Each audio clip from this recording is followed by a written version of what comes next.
free upon the airwaves. Ghost, the capitalist warrior, digs his grave with a voice that could make demons quiver. He's the prognosticator, the truth giver, blasting through the speakers with dead precision.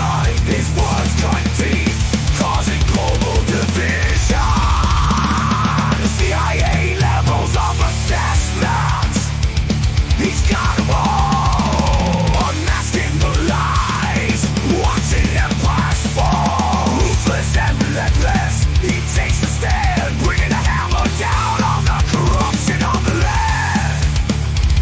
No politician, nobody is safe from his wrath. He's the business badass, here on the warpath.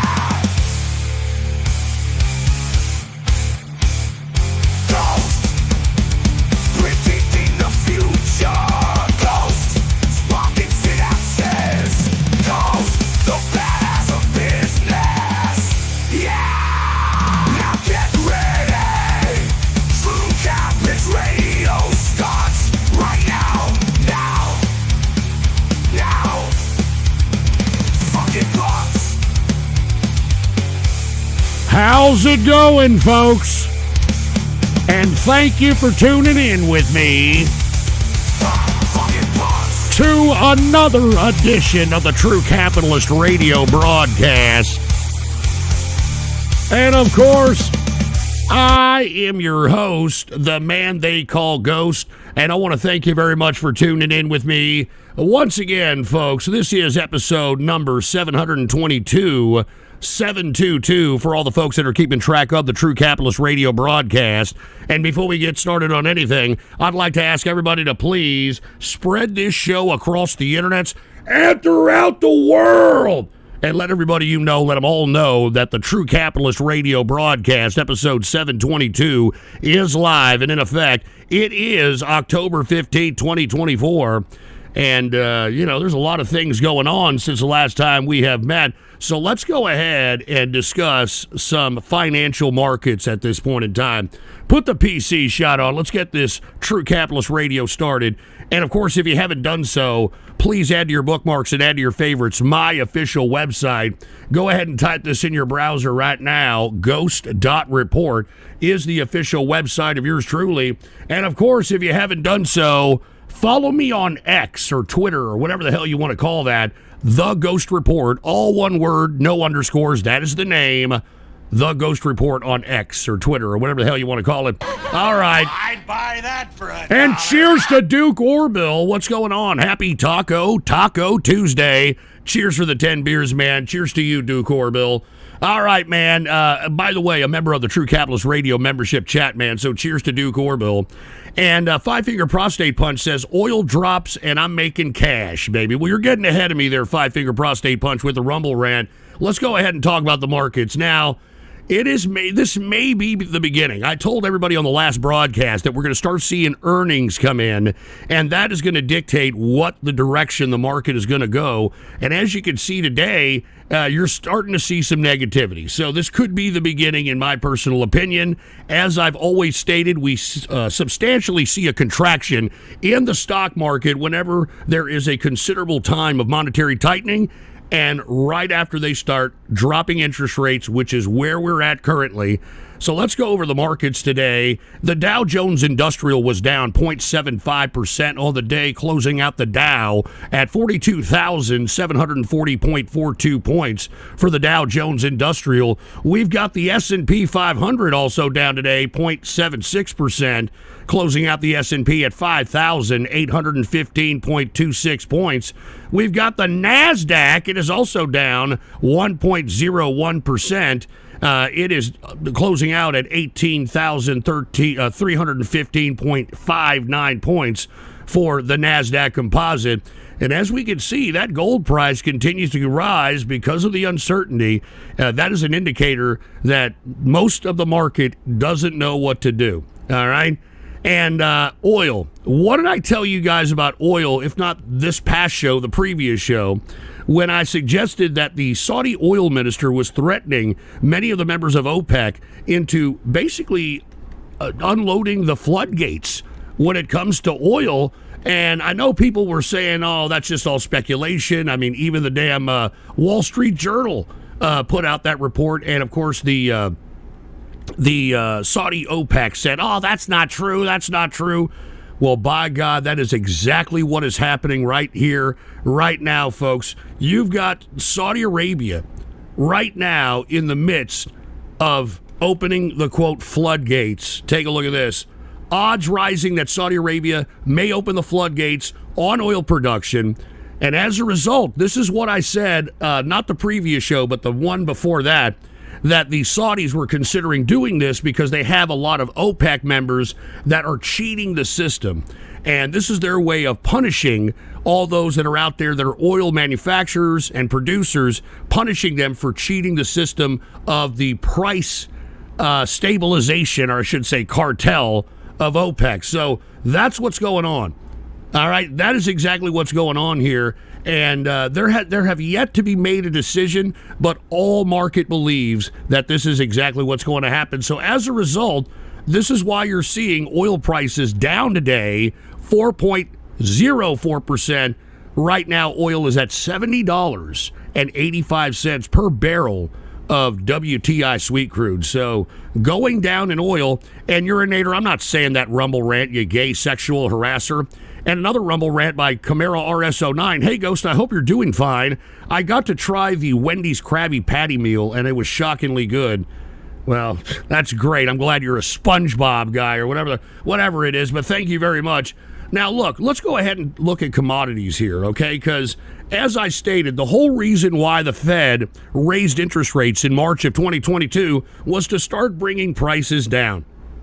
And if you want my opinion, you take a look at the weekly and daily on the energy side, you start seeing prices come down to some extent. You're starting to see a little red going all around in the energy sector. On the contrary, in the metal sector, you're seeing it go up and up and up. And as I've stated, folks, if you want a better yield for your investment, all right, you want to be able to do silver, in my personal opinion. Silver price right now is at $31.49 per troy ounce. But I think that we're going to see way beyond all-time highs. Way beyond all-time highs for silver in the long term, and I'm talking about for the next 2 years minimum. All right, because that's the exact same thing that happened in the 2009 crash, and I think that we are approaching that contraction at any time. Now, the reason it's taken so goddamn long is because of two factors, and I know I repeat this daily, but it bears repeating. We've got folks that are, I guess, lost the respect of money and investment. You know, and the consequence of that is because of the post-COVID stimuluses and all the shit that we gave out for free to people. But people have lost completely respect for money and investment, and these are factors that we have never seen in the market before. We've never seen the amount of money that's been circulated because of the COVID situation, and moreover, we have never seen people, all right, actually invest because of a meme stock or a meme coin. All right, no fundamentals, just, oh, I'm going to invest this because it makes me feel happy. So, I mean, this is a real situation, in my opinion, that has caused the delay in what is supposed to be a contraction. I mean, this is what we're factoring in here, and even the guys that are veterans in Wall Street are not really understanding this phenomena. And on the contrary as well, or I should say as a consequence, the consumer patterns of consumption have changed dramatically.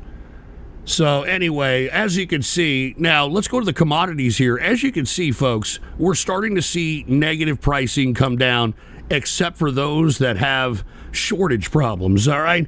Cheese, unfortunately, has been going up as of late. Take a look at the daily increase on cheese. I don't know if it's because everybody's going to get on government cheese or what, but it is up today, 10.73%. So, I mean, if you haven't gotten your cheese, you better get it now. Of course, cacao, which is the base of chocolate, it's been going up for the past year because of the destabilization going on in the Ivory Coast. And of course, folks, if we go down here, as you can see, mostly red going on in most of the commodities. But if we pass the industrials, we go down here to livestock, take a look at eggs. All right. Now, the reason we're seeing eggs go up once again is because of this so-called bird flu culling of folks that are out there that are claiming that there's bird flu amongst a flock or a given a whole sector of chickens, and they just cull them completely, including their eggs. So this is really the consequence of that action right there. So anyway, now that we've gotten all out of the way with the markets here, let's talk about certain conditions that are causing the market, in my opinion, to go into a contraction situation. Let's talk about the layoffs. We talked about it last time. We talked about 7-Eleven closing stores. Guess who else is closing stores, all right? Walgreens. Walgreens, for Christ's sake. Hey, and cheers to Arrogant Bastard, man. I'll get to your buy me a coffee in just a second. Cheers to you and happy Taco Tuesday. But Walgreens is going to close 1,200, quote, unprofitable stores across the U.S. as part of a turnaround. Now, folks, that is a considerable amount of stores, and that's probably a considerable amount of jobs on all different fronts. So as we continue, we are starting to see what are the traces of what are going to be a recession. All right, because all this is going to come to a header, in my personal opinion. All right, and it isn't just Walgreens closing. All right, talked about all the tech folks that are laying off in Silicon Valley. I mean, even discount retailers. I mean, this should be a sign of the time. Big Lots is closing most of its stores after filing Chapter 11 bankruptcy. So not even in the low end, kind of discount retailers are even catching a break in this economy. And what this suggests, in my opinion, is that consumer consumption patterns are changing, and I don't think they're changing for the best. I think they're changing for the worst, and it's because we gave out all this free money to people out during COVID. And, I mean, let's see what the consumption patterns continue to be, Urinator with a rumble rant saying he'll cut himself for me, whatever the hell that means. And the one big noob, Buenos Tardes, Mr. Fed Viva Mexico. Thank you very much for the rumble rant.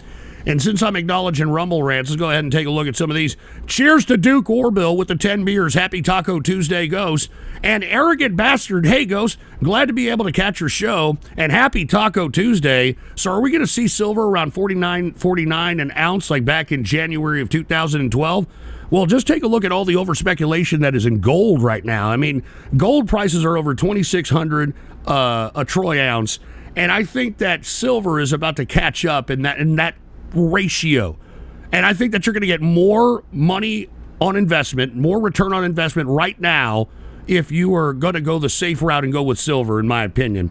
Gold, I mean, you're going to have to invest $2,600, and maybe it goes up to 27, maybe it goes up to 3, but you're not going to get the return on investment like you would with silver. So that's why, in my opinion, I think that's the best deal. So cheers to Arrogant Bastard. And we got Blade the Stelron Hunter. What's up, Ghost? Bright Mind Bioscience the symbol DRUG stock grew more than 1,000%. Could this be a sign that people are going more to bio stocks? Cheers. Well, folks, I truly believe that we're going to see another pandemic. We're seeing a lot of things pop up all over the place. You're seeing bird flu. You're seeing, MRSA. You're seeing all this shit. And in my personal opinion, because I hate to get ahead of myself and talk about politics, but Donald Trump shutting down the country really set the precedent for another president to do the same damn thing. And if you want my opinion, this could be a way of staving off any kind of contraction or recession. Because what the pandemic did... I'd buy that for $1. And cheers to... Frank Castle, I'll hook yours up right now, man. Cheers to Frank Castle.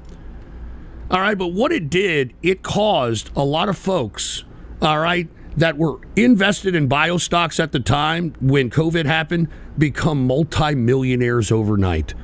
And look, I had a very small portion of the bio stocks. I have loaded up since then, and I've got those in the background just in case, which I truly believe they're going to throw another lockdown. And I think, in my opinion, people are going to want it. People are going to accept it. Everybody accepted it the last time. I think they're going to accept it this time. And when that happens, I think that we're going to see, once again, another bull run When everything is contraction, they're going to go right to bio stocks. All right, and that's in my opinion. Anyway, Devious Dave, I heard Blockbusters is closing their doors. I think the last one in the country did. I forgot where it was. And we got Frank Castle 498. Ghost committed mass layoffs at Luby's Kitchen in 1991. Well, that's a mass shooting you're referencing. Thanks a lot, Frank Castle. I'm glad to know that you're a trolly bastard.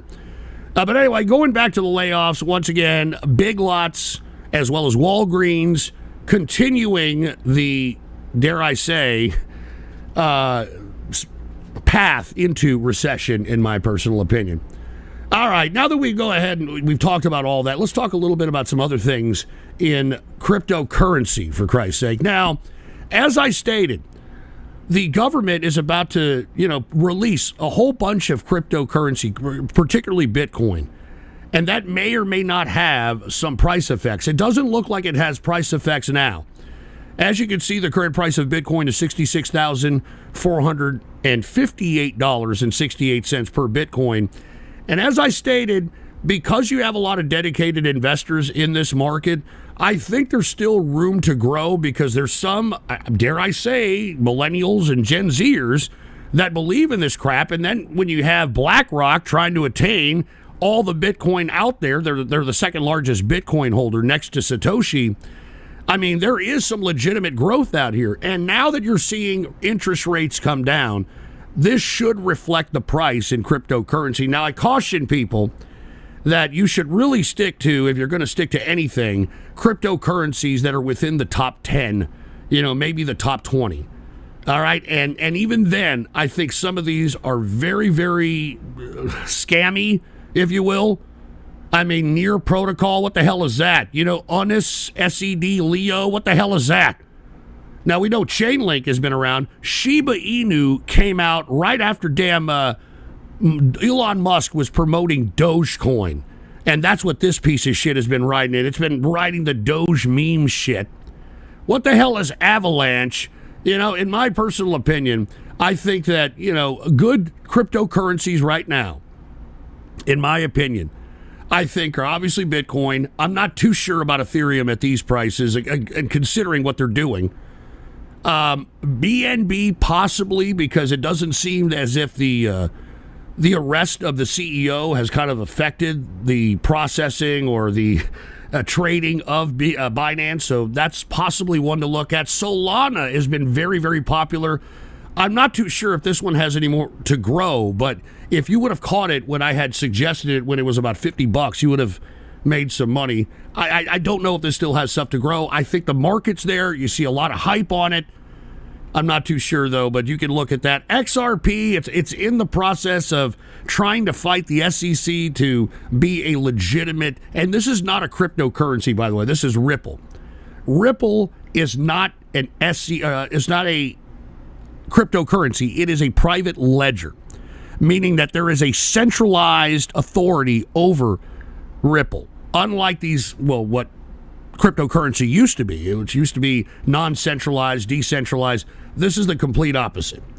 So this is a proprietary private ledger. If you're going to be investing in Ripple, XRP, that's what you're investing in. Dogecoin, it's a fucking joke. You may be able to get some cake because of these meme investors that still got more money than sense, but I wouldn't have touched it. I think that you lost the wave when it went up to $1, all right? Tron, I don't know. It's been a scam ever since it came out. In my opinion, when it first came out, me and the inner circle read the white paper and it made no fucking sense. So, but hey, it's got a market. Who knows, all right? Toncoin has actually been something that has been something to look at, in my opinion, and that's because it has some legitimate investment in back of it. You might want to take a look at this. Cardano, in my opinion, is the best right now to take a chance at, to be able to get a decent return on investment. I mean, right now it's about 35 cents. I think it's got major room to grow. You've got Microsoft backing this up. You've got Argentina considering this as a tangible asset. So we shall see what happens with Cardano. That one isn't too bad. Once again, Shiba Inu, what the hell is Avalanche? Chainlink isn't bad. It's been around for a minute. It's gone as high as almost $100. So this is not too horrible. All right, not too horrible. Anyway, as you can see, I'm just giving you some heads up on what you could consider if you're actually considering an asset in the cryptocurrency market. So hope that helps you out. Anyway, with that being said, let's make a transition, no pun intended, from finance into some domestic issues here.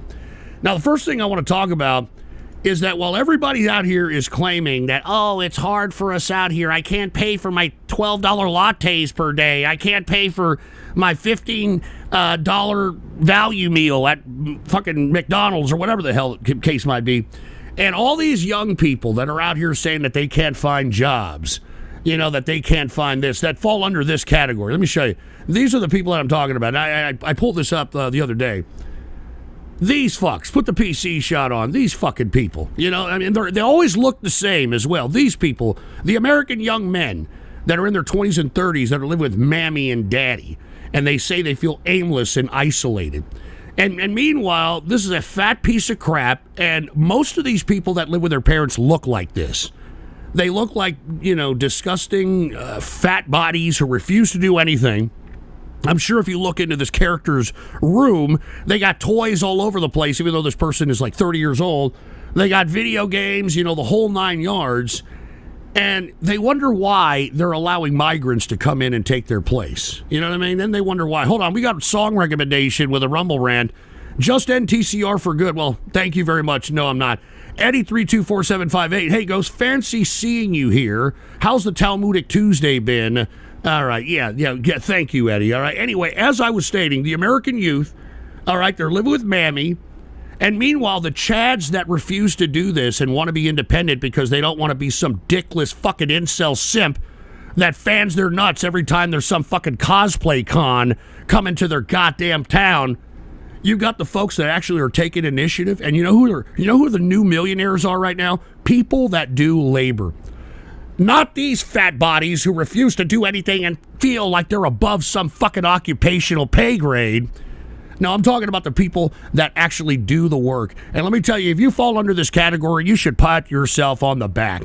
You should pat yourself on the back. Take a look at this. America's new millionaire class, plumbers and HVAC entrepreneurs. Can you believe that? All you have to do is get a trade that may be a little bit labor intensive. And if you're a man, especially in your 20s and 30s, this should be no fucking problem for you fucking people. But no! I don't want to do work. I don't want to grow up. I'm a Toys R Us kid. That's what I want to do. And let me tell you, while you idiots have been sitting there getting your thumbs bruised on a fucking video game, these guys who wanted to be something, who wanted to be out of their fucking mother and father's house, who wanted to have their own place, who wanted to have their own car, who wanted to have something else other than what is given to them, they went out and they took the initiative. And take a look at this. They've built a whole new class of millionaires of general labor, plumbers, HVAC. All you have to do is be young. And let me tell you, when you're in your fucking 20s, what are you doing? I mean, especially if you're living with mommy and daddy. What are you doing? Okay, let's say you don't want to be a plumber or an HVAC. I mean, if you're living with mommy and daddy, why aren't you going out and getting a job in something that you like, even if you're a fucking man-child? All right? You like video games? Why don't you go fucking get a job at an arcade or go get a job at a game store or some shit, no matter what it pays, all right? You're fucking living with mommy. Mommy's paying for everything. You're going to save all your money anyway, you fucking moron. Or if you're not, if you like comics. I'm a comic book guy. I like comics. I like anime. Work at a fucking anime store. Work at a goddamn comic book store. And I know you fucking tards are going to say, well, it's a wage cuck job.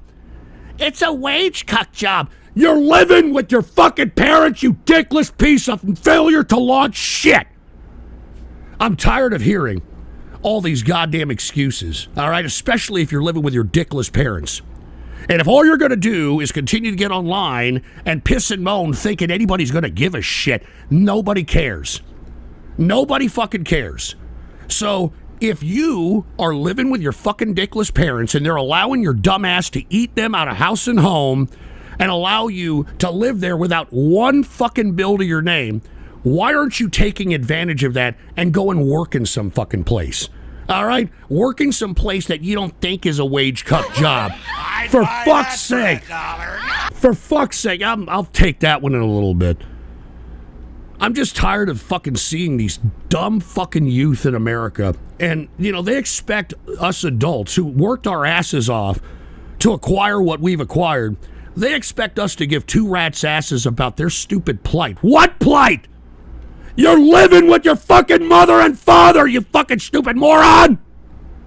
Meanwhile, you've got migrants coming in who don't even know the fucking language that are willing to put their bodies on the line to get $5 an hour to work 12 hours a day on a fucking goddamn construction site, and they're making it happen while you dickless pieces of shit are sitting there, you're getting housed, clothed, and fed, and you're still pissing and fucking moaning. Oh my God. Let me tell you something. The American public right now sucks. All right? The American public sucks. And you're not going to get any sympathy out of me, all right? Unless you've been hit up by one of these disasters like a fucking hurricane or an earthquake or any of that shit. Other than that, you're a piece of shit, all right? If you're not making your own way, if you're not staking your own claim, if you're not paving your own fucking path to success, if you're not creating your own contentment, then you're a dickless fucking loser piece of shit. All right, you're a fucking loser piece of crap, and I don't feel sorry for anybody in America, all right? Oh, I know that you got these libtards out here. Oh, Ghost, you don't care about the Poe in America? Hey, asshole, my ass bleeds for the fucking Poe in America, all right?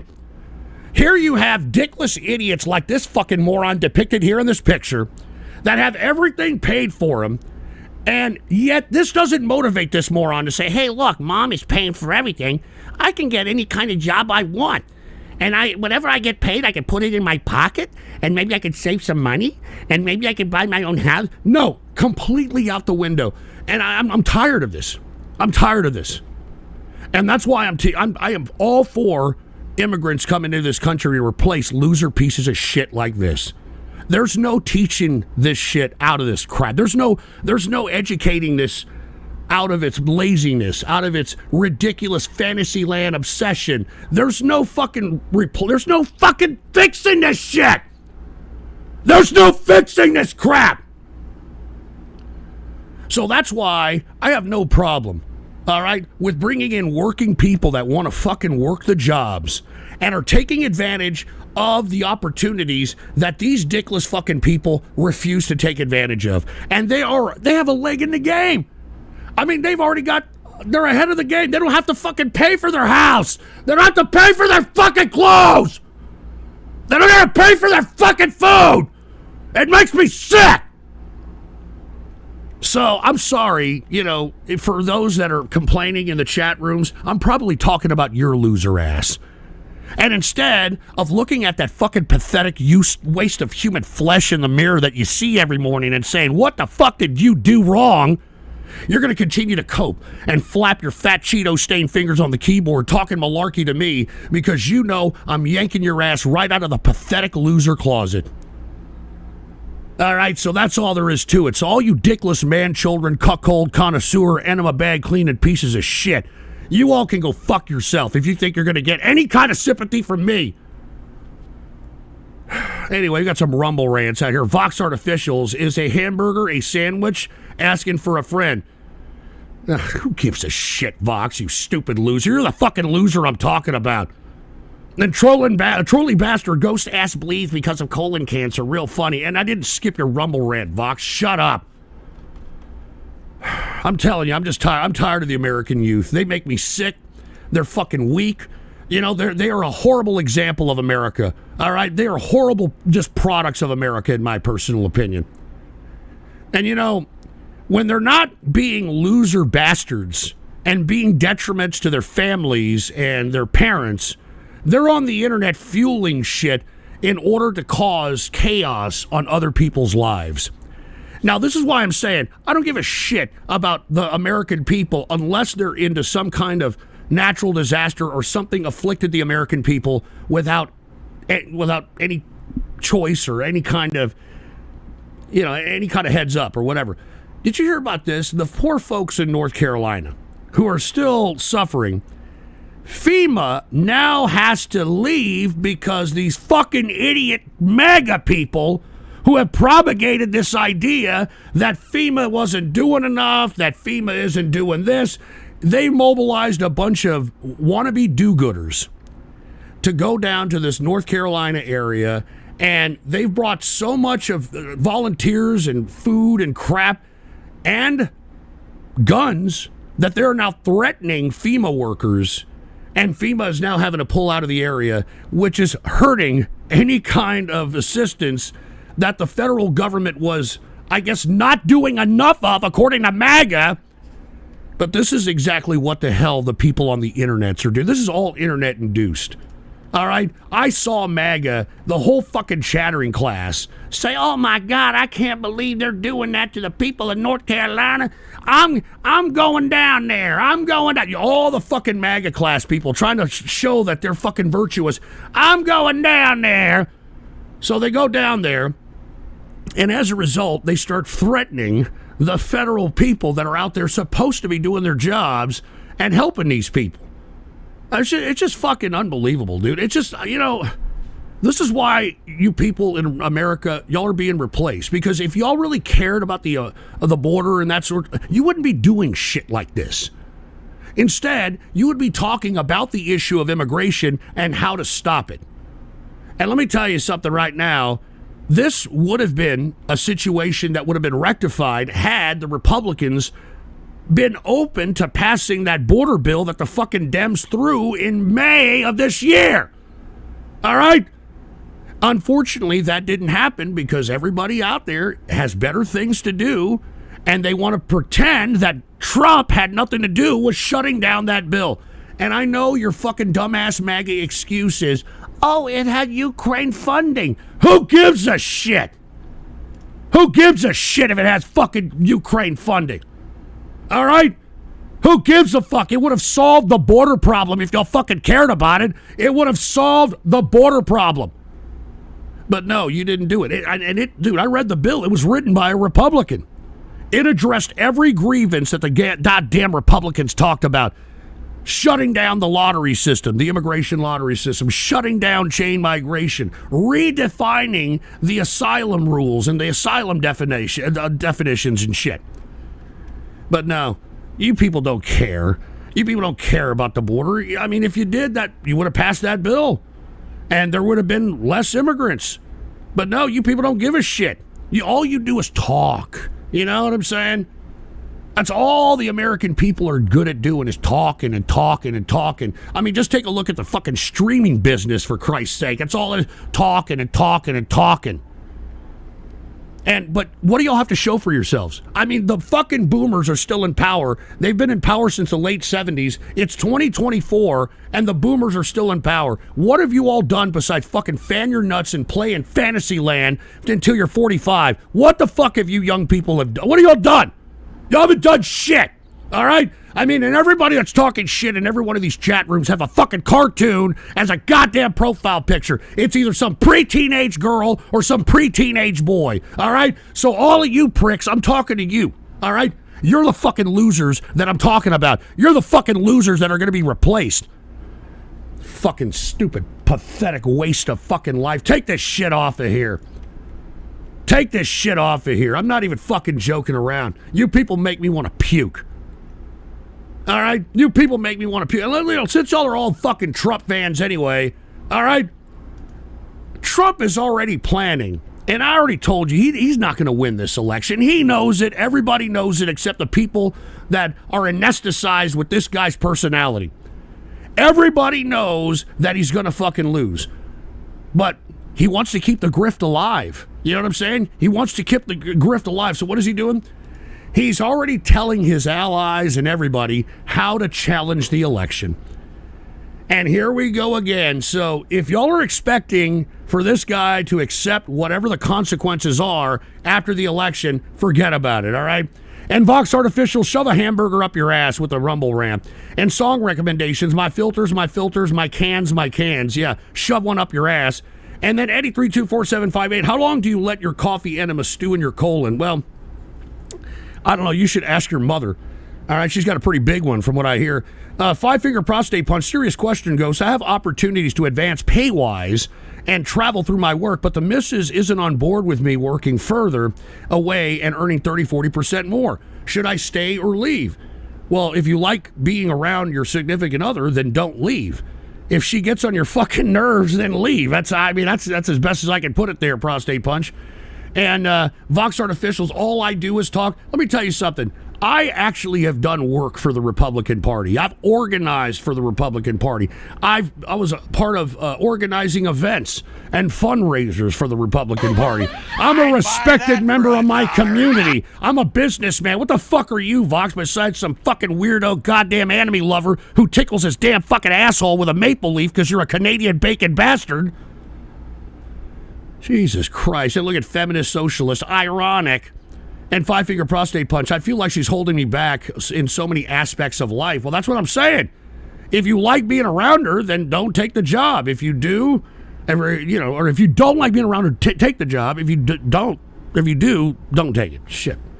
Stumbling and mumbling over my own tongue here like I'm some fucking piece of shit autist trying to explain my lifestyle. Vox Artificials don't care, still voting for Trump. Well, vote for him. You're fucking Canadian. You can't even vote for him anyway, you fucking moron.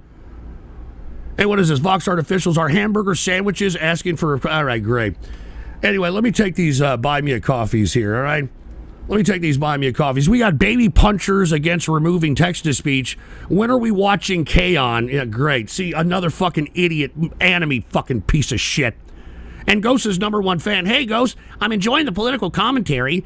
Keep up the good work, hon. These people really need to stop lusting after fantasy crap. I lust a real thing, which is you. Anyway, also, can you open your window? It's hard to hear out here. Yeah, shut up, you fucking moron, all right? I'm telling you, man. Yeah, I wish you fucking tards would just leave this show, because I really don't like you fucking tards.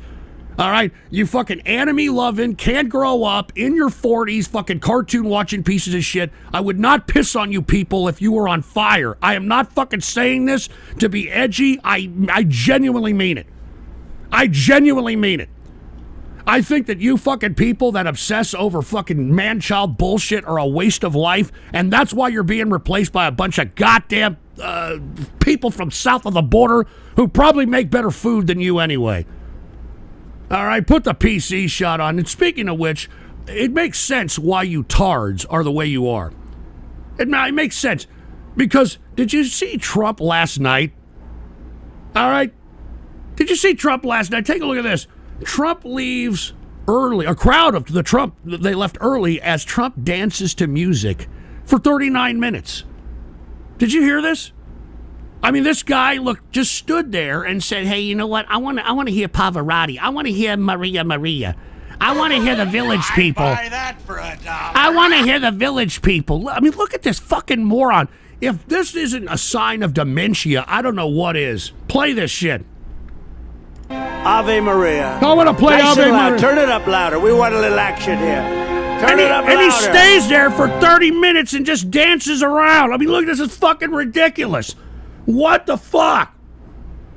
What the hell is this crap? This was supposed to be a town hall meeting. This bitch is the Let's South. not do any more questions. Let's just listen to music. Let's make it into a music. Who the hell wants to hear questions, right? Well, sir, do you want to play your song and then greet a few people? This bitch doesn't even know what to do. This is the South Dakota governor who's hosting this town hall in Pennsylvania, so I don't understand why the South Dakota governor is in Pennsylvania hosting a town hall for fucking Trump, but that's a whole other deal. I mean, this guy just legitimately just stopped and said, hey, I want to play Ave Maria. Hey, let's play the Village People, and stood there and danced for 39 minutes like a fucking butt monkey. Or do you want to... Well, you had said you wanted to close with a specific song. Or Okay, we let's take do a couple of two more mine. fast questions. So, Justin, how about a couple of really beauties, and we'll sit down, relax. Let me hear that music, please. Let me Everyone, hear let's that thank music. President Loud, Trump. Nice and loud. God bless you. I mean, Let's send President Trump back to insane. the White House. This is insane, dude. I mean, this was supposed to be a town hall. The bitch that was hosting didn't know what the fuck Trump was doing. He legitimately, take a look at this town hall. It's on the internet. You can find it. He literally I want to hear Village People. He just started to fucking talk about different songs he wanted to hear, and people started clearing out of the goddamn town hall. And we're like perplexed and saying, are you fucking kidding me? Unfucking believable, man. And this is what's running for fucking president out here. This is what the Republicans have. I mean, it's all over the goddamn press. Look, Trump sways and bops for 39 minutes in bizarre town hall episode, for heaven's sake. And Tesla Cyberheart with a Rumble rant prediction: Trump will lose, but Kamala will lose harder. And there's another one by Tesla Cyberheart. Ghost, it doesn't matter how stupid Trump looks. People will still vote for him to prevent Harris from winning. Well, that's why they're being replaced, all right, Tesla. And Cornbread Man, Trump doing musicals. Are we watching Joker 2? I mean, no shit. No shit. I mean, but hey, this is who we have out here for the Republican Party. That's why when this guy loses and all the MAGA crowd loses as well, it's an opportunity for us fucking conservative Republicans to take control of the party once again. Now, look, another thing Trump said recently, which I think many people should look at with a jaundiced eye, was that Trump suggested that he would use the military against the American people, or, quote, the enemy within. I've never heard a fucking candidate for president outright say that shit during a campaign. I mean, we're headed into lunacy in this election that I would just like to move past. I absolutely would like to move past, because this has just gone way out of proportions. All right, and Trolley Bastard, remember, Ghost only wants Trump to lose so he can turn Iranian, Russian, and Chinese kids into twerking drag queens. Yeah, that's great, dude. Why don't you go move there then? All right, Trolley Bastard? I notice that you're reaping the rewards of the freedom of America that you're criticizing so much, and yet you wouldn't dare, even if somebody paid for you to move from here to Russia or China, you ain't going to do it.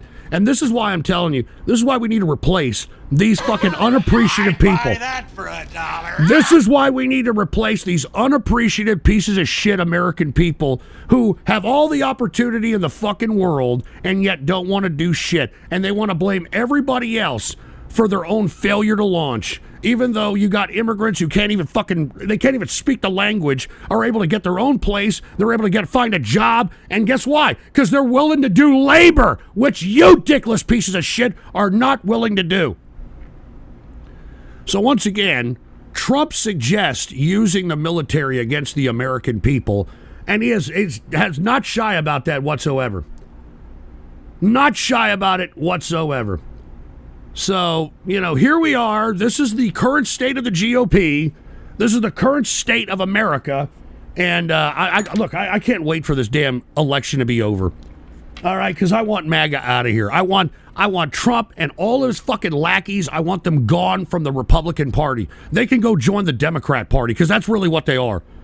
And I don't give a shit what you dickless pricks want to believe. Trump doesn't give a shit about the border. He's already admitted that he's going to bring in people. I've showed you that clip on the past several shows. Of course, you people are such cult of personality assholes that I am showing you this guy is a blatant contradiction. He's a fucking liar. He doesn't stand for any values that the Republican Party stands for. There is no fucking difference between Trump and Kamala Harris outside of Trump simping for Russia and taxes. That's it. All right? And why Republicans are sitting there trying to hold water for this guy and claiming to still be Republicans, give me a fucking break. Give me a fucking break. And Tesla Cyberheart, the 2008 Obama Democrats won the election. I mean, that's what I keep comparing the MAGA movement to, Tesla Cyberheart. I mean, this is the Obama 2008 Democrats, literally what Trump is right now. And as I stated, the only thing that separates him and Kamala is his simping for fucking Putin. And here we go again. Take a look at this. Trump makes startling Putin confession in train wreck interview. Okay? Now, he actually had an interview this morning with the Bloomberg Economic Club. And this is what he said. I mean, play this shit. No, but these are big things. I have to mention them. Yeah, you just mentioned Putin, though. And this has been this controversy of the past week. Can you say yes or no whether you have talked to Vladimir Putin since you stop being president. Well, I don't comment on that, but I will tell you that if I did, it's a smart thing. If Do you hear this? with- I'm not commenting on that, but if I did, it's a smart thing. If I did, it's a smart thing. What the fuck does Vladimir Putin have on this fucking piece of shit? I just have no idea. I mean, look, I'm guesstimating that it's probably some kind of a money situation because, I mean, Trump is literally selling his ass every fucking day, shitting out a new product. Because you take a look at the Tim Pools and the MAGA people and how they're getting their money. They got it through Russia.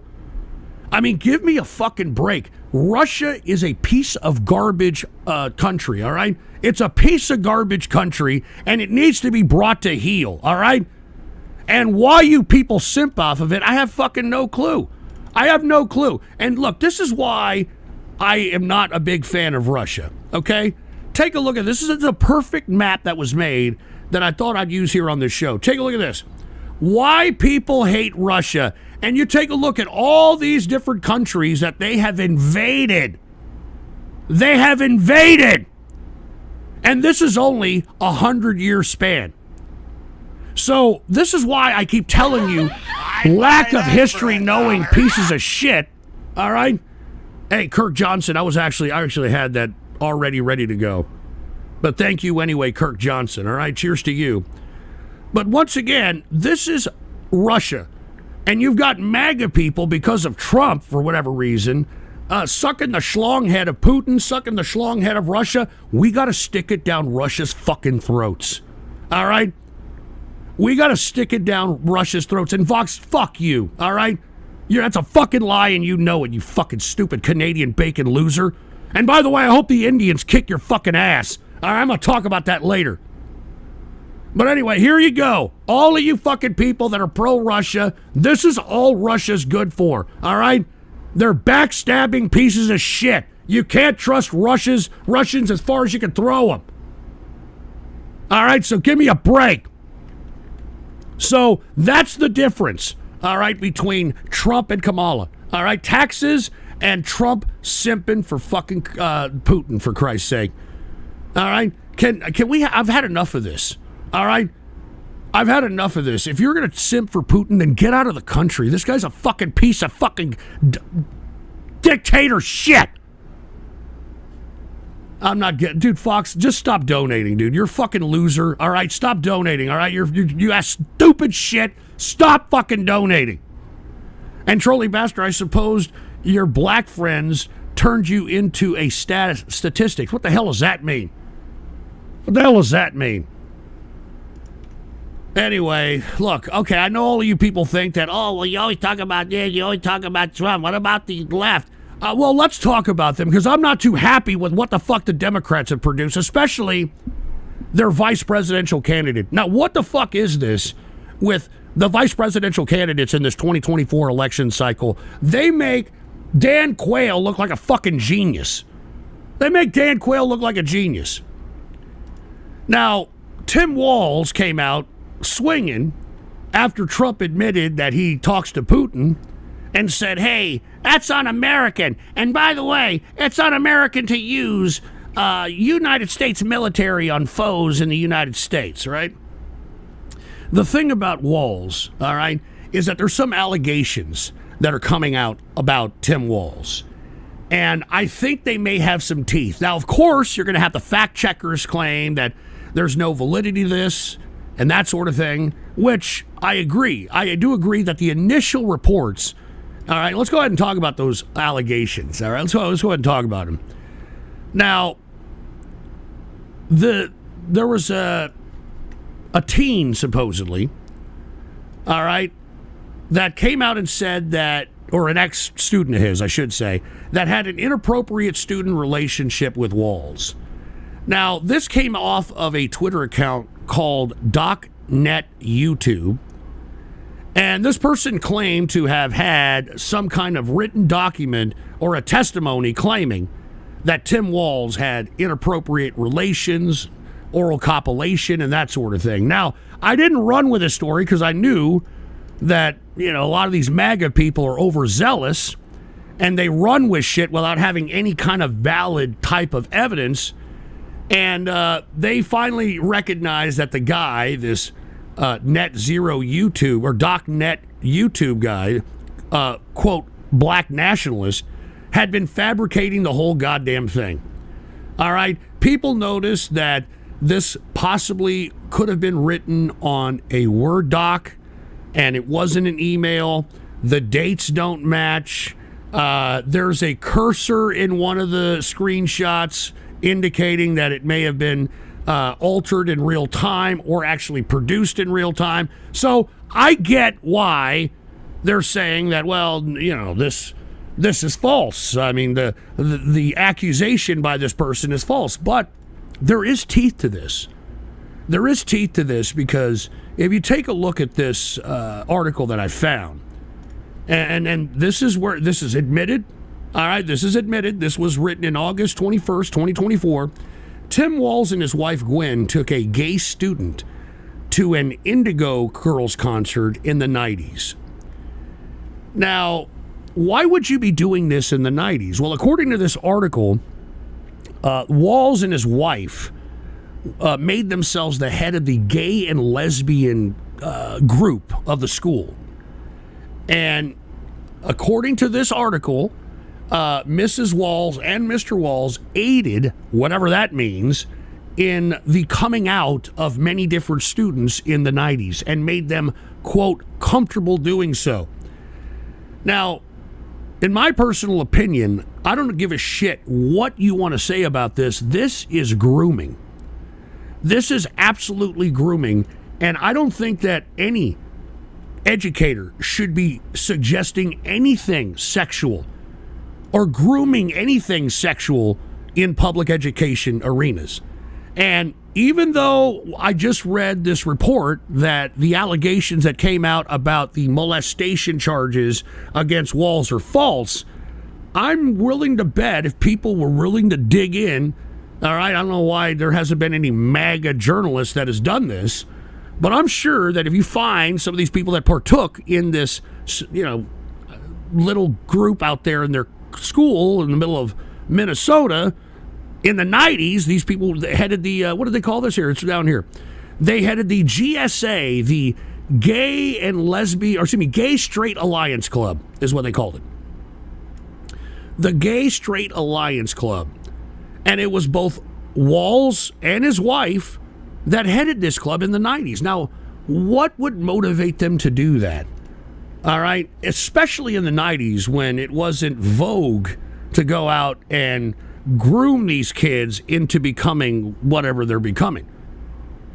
So I'll be honest with you, this right here, if y'all want to, I'm talking to you MAGA people, if you really want to take a look and see if there's allegations, why hasn't anybody taken a look at the fucking students that belong to this little club, all right, back in the 90s? I am sure you can find something on Walz. I mean, Walz looks like an old queen.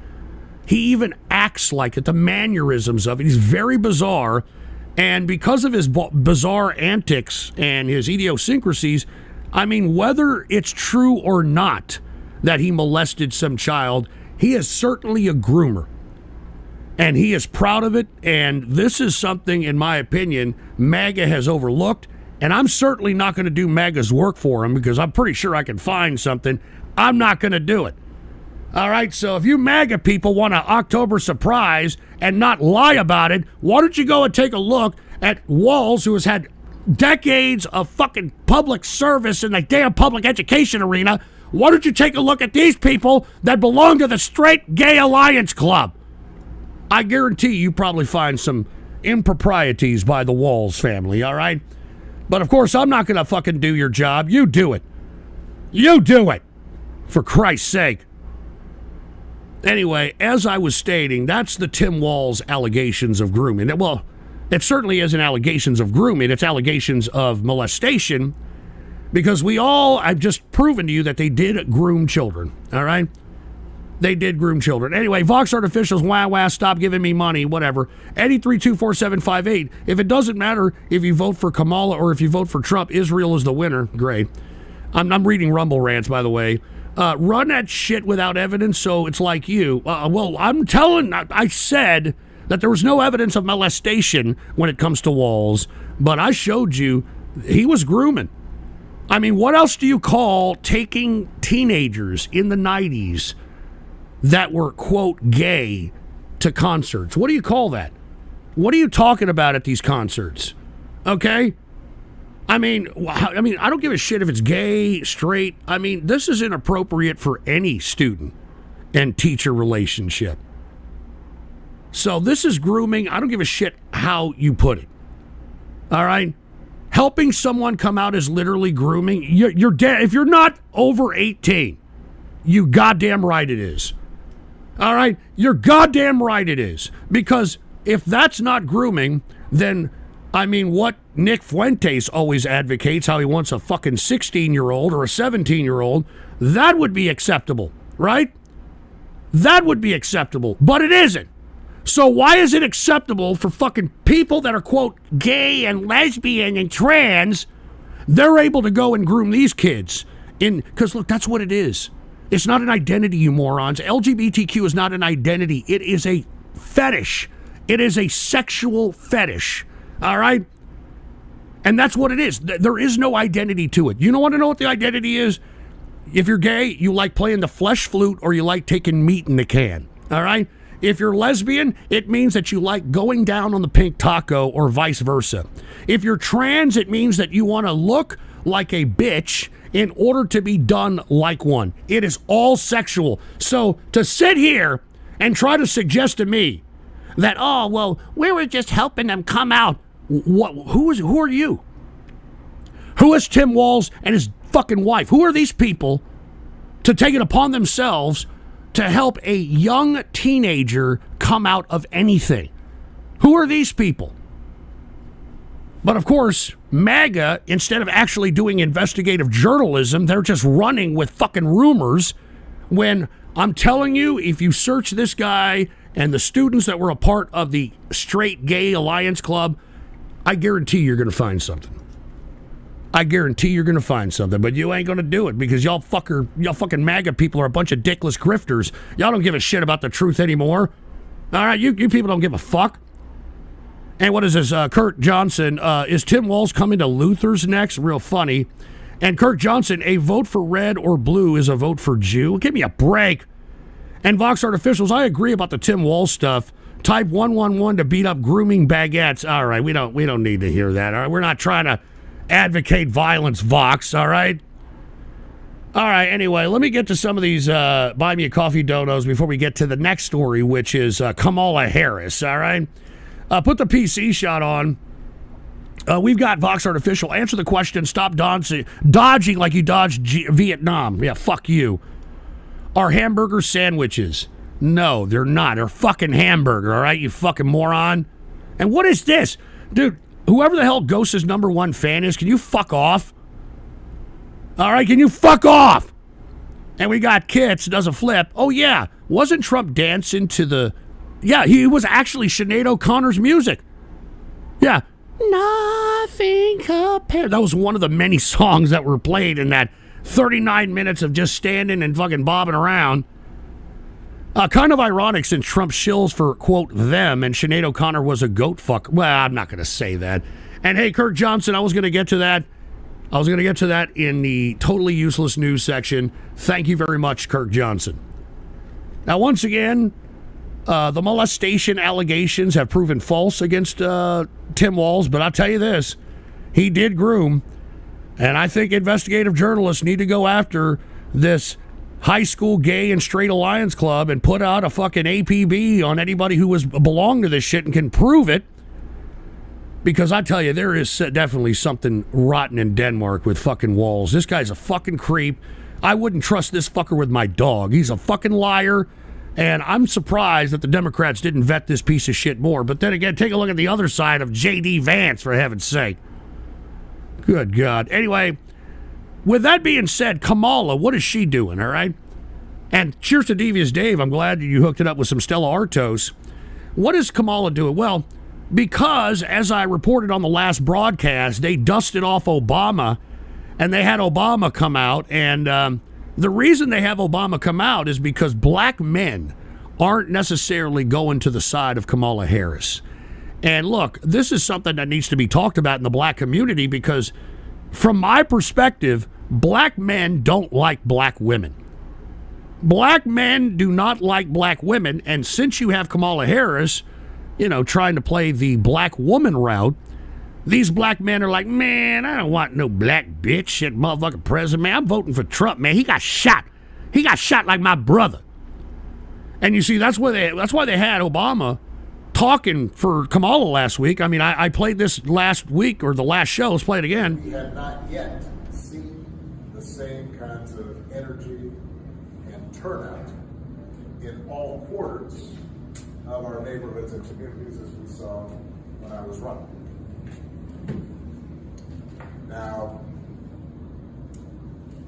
I also want to say that seems to be more pronounced with the brothers. With the brothers. More pronounced with the brothers. So they're having a hard time bringing the brothers out for Kamala. All right? And, as you can see from all the interracial couples that we have in America today, black men, they don't want to have nothing to do with black women. And there's a lot of reasons behind that. I don't want to get into it now, but, the brothers will tell you. Ask a brother. He'll tell you why. All right? So what is Harris doing about it to do something about getting the brothers on her side? What is she going to do to get, like what the Public Enemy song says, brothers going to work it out? What is she going to do? Oh, why not bribe them? Why not give them a handout, baby? Why not give them reparations, baby? Take a look at this. Harris proposes $1 million in forgivable loans to black entrepreneurs. Can you believe this? Are you fucking kidding me? I mean, this is bribery right here. Man, I'm going to give you $1 million for your motherfucking rap career, baby. All right? And it's forgivable. All right? You want to be a rapper? You want to be the next Diddy, baby? I'll give you $1 million of tax money, baby. And you ain't even got to fucking pay it back, baby. Gee.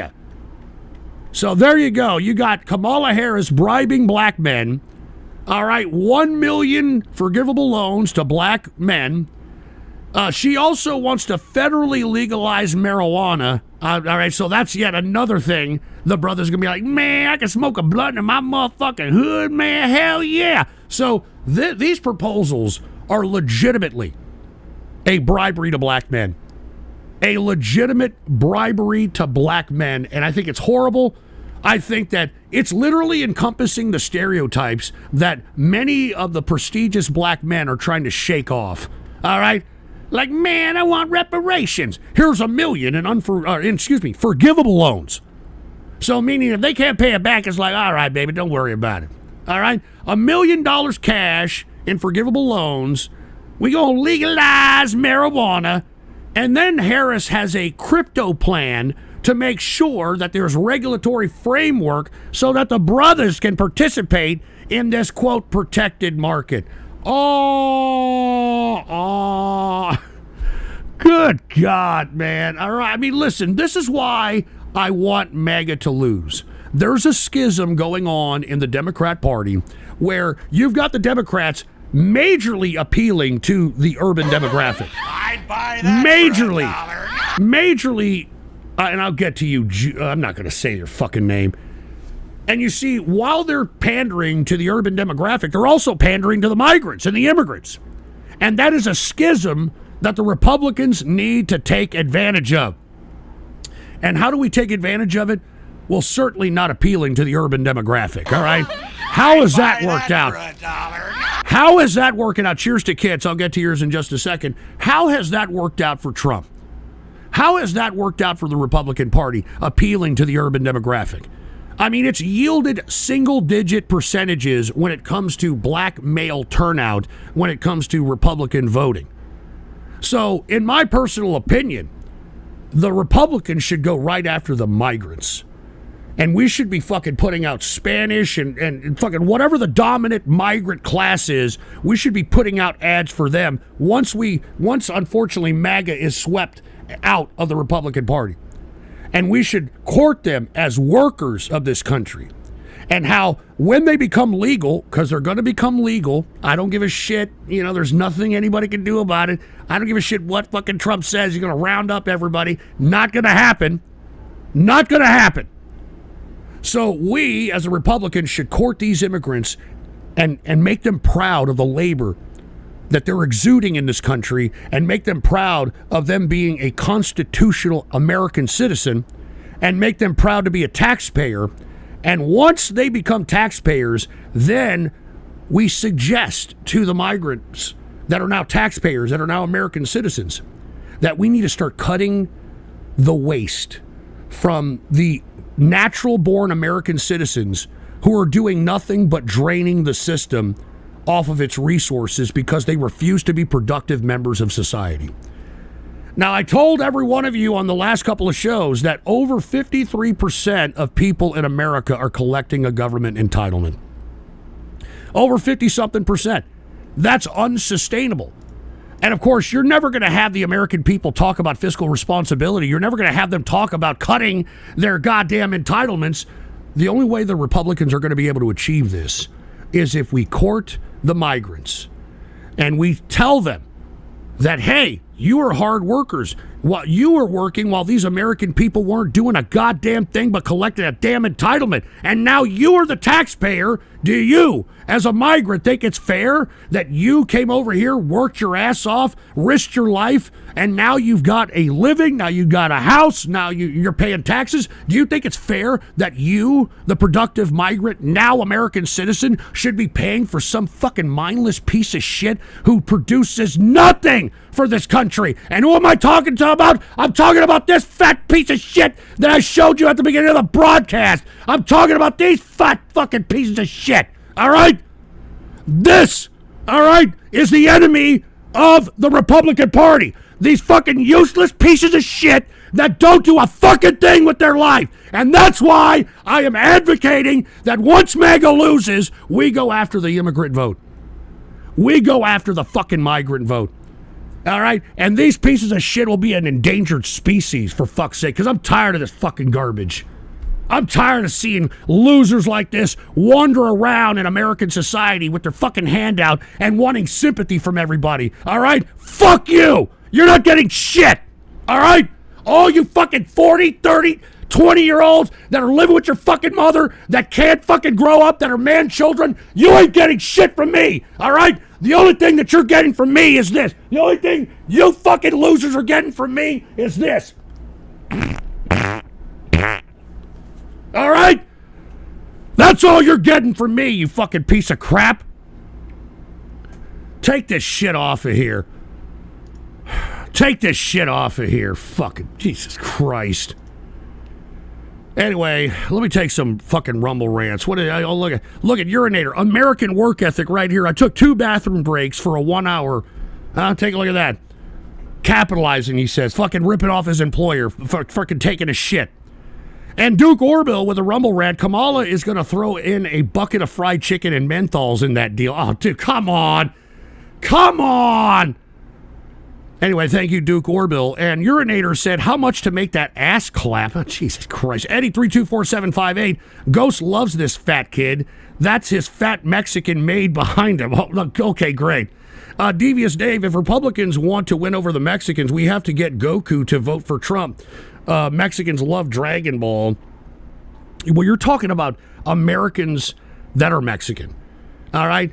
That's a different story. I hate to say that Mexicans that are a second or third generation, they're just as pathetic as what I'm talking about when it comes to the other races that fall under this category. All right? I mean, it's a product of our success. This is a byproduct of our success. All this loserdom, this ridiculous man-child of America, it is a consequence of our success. And, I mean, if we weren't successful in America, mommy and daddy wouldn't be able to support these pieces of shit. All right? And Trolley Bastard, I'm not a fart fetishist like you, retard. Quit farting on the mic. I was proving a point! And Tesla Cyberheart Ghost, I really need to take a shit. Can I leave the register unattended for 2 minutes? Yeah, there you go. Fuck off, all right? Anyway, all right, sorry. I'm just tired. I have to I'm an employer in America, all right? I'm an employer in America, and the only people that want to work are migrants. And I'm actually employing migrants. I'm not ashamed to admit it. All right? Because they're the only ones that come in and thank you at the end of the day for giving them a fucking job. They're the only ones out there that are on the floor and fucking smiling and fucking having a good mood and shit. Any fucking American young person, it's like you're like pissing on their fucking best suit or something every time they go out in the goddamn workforce. I'm telling you right now, I can't stand the American public at this point in time. All right? I can't stand the American public. The American public sucks. I'm sorry. The American public sucks. I mean, and look, I'm not saying everybody in America sucks, but a group is defined by its majority.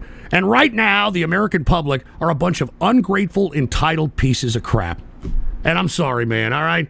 I'm sorry. I'm tired of having to play this game with you fucking people. You know, I'm tired of that, oh, my mental health, oh, my anxiety, oh, I don't want to be a wage cuck.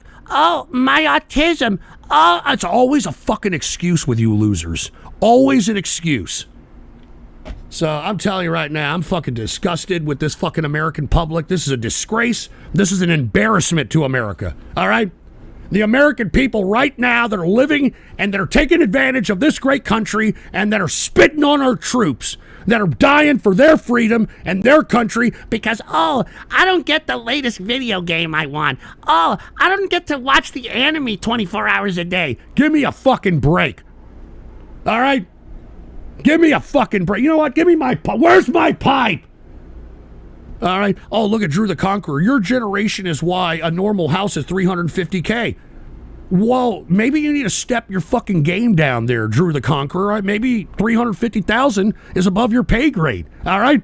Maybe you need to go after a $150,000 trailer or something. All right. And if you don't want that, then shut up and save the down payment for a $350,000 house, you prick.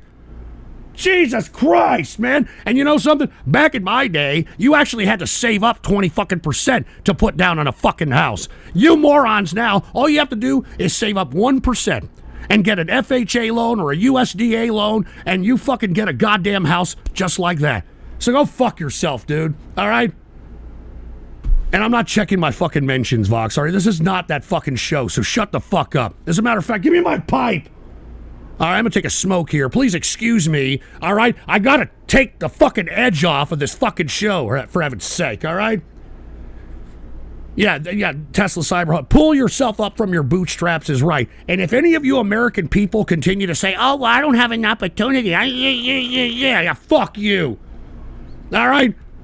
I have no compassion for anybody in America unless they've fallen into a fucked up situation like a disaster, natural disaster, or a hurricane, or, you know, some fucking, their house catches on fire or some shit like that, all right? But even then, you got to be prepared for those types of things, all right? Jesus Christ, give me a smoke, all right? As a matter of fact, all you people that are in there that are talking shit, all right, flapping your fat Cheeto-stained fingers on the keyboard, you're barely finding out that all you have to do is put 1%, sometimes 0% down. If you go apply for an FHA government-backed loan or apply for a USDA loan, huh? You didn't know that? That's because you're fucking idiots! All right? That's because you're fucking stupid! Jesus fucking Christ, give me a smoke. You know, I gotta hold it, I gotta let it hit the brain, you know, I'm sorry, you know? Gotta let it hit the brain. All right, anyway, LB Capitalist, here's another fundsman. I'm not doing mentions. Shut the fuck up, all right? Don't tell me what the fuck to do on my fucking show! And Five Finger Prostate Punch, they can always live home free and save cash for a down payment. That's a very good point there, Five Finger Prostate Punch. You actually got millennials, actually younger, you got Gen Zers doing it now. You got Gen Zers that are out here living out of their car and living out of the fucking parking lots of Walmart. And are any of them fucking people saving their money? Of course they aren't. All right? Of course they aren't. Tesla Cyberheart, you're not mentioning the high interest payments that come with an FHA. What the fuck are you talking about? The interest rates are whatever the interest rates are now, Tesla, you fucking moron. All right? The fucking interest rates back during COVID were at like 2.7 fucking percent. It was at 2.7%.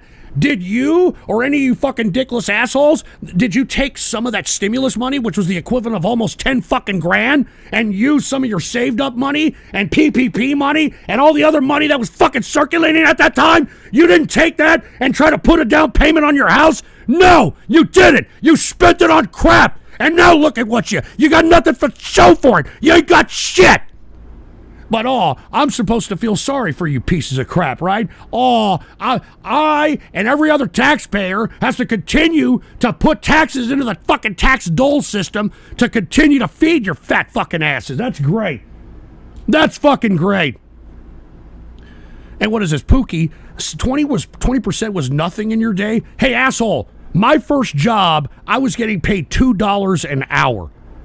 All right, you fucking moron. And guess what? The first down payment that I had to throw down on a fucking house was like fucking 10 grand.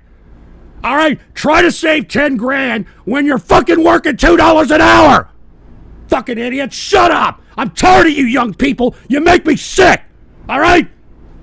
You fucking idiots are getting paid $25 an hour in California, and you're still bitching. Why? Because it doesn't matter how much you get, all right? It doesn't matter what the fucking legal minimum wage is. The higher the legal minimum wage, the higher the prices are going to go, and the less amount of employment is going to happen. You fucking losers.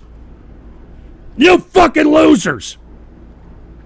Jesus Christ. And I'm not doing fucking mentions, Eddie, all right? Jesus Christ, and here's Vox talking about the beer bitch, even though this is not the Ghost Show. And what is inflation? What is inflation? You're dealing with inflation, Tesla. The fact that 50% of the current circulating fiat was printed during COVID, that's inflation, you dick. Jesus fucking Christ, LB Capital. Then you get sick and we want to hear you puke. Go fuck off, all right? You know what? If you're a troll, get the fuck out of here, all right? Get the fuck out of here, because I hope you all die of cancer of the cock if you're a fucking troll, all right? All right? Get out of here if you're a fucking troll. I hope you all die of cancer of the cock, all right? You can quote me on that. Fucking piece of shit. Put the PC shot on. We got this idiot, I'm not saying that fucking name. The trans epidemic was never a thing until you came around, Ghost. You turned at least 20% of your past and present audience trans. Yeah, fuck off, asshole, all right? Fuck you. And what is this, Kits? The racial obsession of Democrats is sheer. Tell me about it. Tell me about. Well, now the MAGA people are doing the same damn thing, Kits. The MAGA people are doing the same damn thing. Now, look. Let's get back to what I was discussing here. I know that I've probably put a lot of people's panties in a bunch talking about their fucked up generations that are dickless, that have done nothing, and that's why the boomers have been in charge of this country ever since the late 70s. It is almost 2025. Almost 2025. Give me a fucking break. And what is this, Eddie? Someone should kick your beer go. Fuck off. All right, anyway. Now, something eerie. All right, let's get back to what I was discussing here. I'm tired of giving you fucking people attention. Y'all don't deserve shit, all right? You barely deserve the fart that came out of my ass. But look, let's talk a little bit about the potential, all right? Take a look at this. I keep seeing reports about this, and everybody should be like, Biden warned Iran that killing Trump would be an act of war. Because I think that's what's all being set up, in my personal opinion. Now, I don't know what's going to happen. I don't know what the future holds. But maybe that's probably why Trump was wandering around, bebopping his head for 40 minutes at last night's town hall in Pennsylvania, because he may know something. I don't know. But why does the media continue to put this article, whenever they start propagating an article in mass, I'm talking the media as a whole, you got to start looking and saying, what's going on here? All right, what's going on? Shut up, Gina. I'll get to yours in a minute. And the reason is, folks, is because of the foreign policy that Trump is initiating is very dangerous for America. And in my view, I think that the probability of, something happening to Trump and it being blamed on Iran is very probable here within the next week or two, in my opinion. And why is that? Well, as I've been stating, we are now preparing to do a military operation in conjunction with Israel on Iran. And because people find it unpopular to even suggest such a notion, you have to have some kind of a, quote, Pearl Harbor type of a situation in order to motivate people into wanting such a thing. And let me tell you, this is in the cards. I told you about this fucking shit last year. All right, I've tweeted it out. I've told you all that this was in the cards. It's happening now. It's happening now. Now, I don't know if anything's going to happen to Trump, but the fact that you've got the media continuing to ride this story suggests that the probability of something happening is very high. And that's why I think Trump is, maybe a little loopy. Maybe he knows something. Maybe he was told something. I have no idea. But how are they optically, and let's go ahead and transition, no pun intended, to Israel and Iran and that situation. Now, the first sign that we are definitely going to do something in Iran is the fact that the United States gave the THAAD anti-missile system to Israel. All right, this is a big tail sign that, as I suggested, Israel is probably going to do the bombing. Israel is going to probably do the bombing, and the United States right now is mobilizing a massive amount of troops in the northern Iraq and in the Syria region. That's why they're bombing the hell out of Syria right now and supposedly taking out ISIS and Al-Qaeda out there, wink, wink, when all they're doing is providing more geography for more United States troops to be there in order to go in after the massive bombing of Iran by Israel. And as I stated, they're going to be greeting us as liberators. Now, when Israel does bomb Iran at this point, and this is what I've gathered from you got to figure that out for yourself, but they're going to throw everything in the kitchen sink at Israel. And it's their a la snack bar moment. I'm talking the Iranian Revolution. They are now have committed. They are now prepared that if anything happens to them, they're throwing everything and their brother at Israel. And that's why the THAAD anti-missile system is there in Israel right now. Okay? That's what's going to happen. Now, we're headed into Yom Kippur here in the latter part of the October month.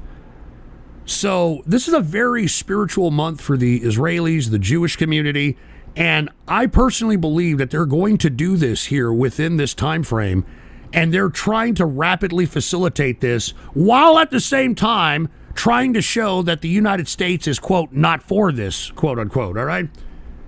So those are two signs that we are about to do something major to Iran at this point in time. And what I say about optically, well, today, the United States made a comment that, look, you've got to buy that for $1. You've got to, and I'll get to you in a minute, arrogant bastard. You've got to kind of calm the situation in Gaza and be a little bit more humanitarian to the folks in Gaza. Or, quote, we run the risk of denying any kind of armament shipments to Israel. Now, that is purely optics. That is not going to happen. So Israel said something and said, hey, look, all right, we're going to decide when we're going to retaliate against Iran. And Netanyahu, his office said, it will consider U.S. options and opinions, but Israel will make its own decision in attacking Iran. And that right there is perfect for the United States, because Israel takes the blame when it comes to hitting up Iran. All we're going to do is make it look like we're sending in troops for a humanitarian situation, so it doesn't look like an invasion. And what will happen, in my opinion, is that the people of Iran will celebrate us and they will greet us as liberators. And meanwhile, Israel takes the long-term effects of whatever military operation that it's already conducted and is conducting in Iran. And as I told each and every one of you, Israel is not in charge of America. Israel is our terrorist satellite, the equivalent of Al-Qaeda, which is another terrorist satellite of ours, just like ISIS, another terrorist satellite of ours, and the Taliban, which is another terrorist satellite of ours. So, once again, be on the lookout here on a potential retaliation from Israel. All right, and look, they're coming out, they're saying it. All right, response to Iran coming soon. It will be precise and it will be deadly.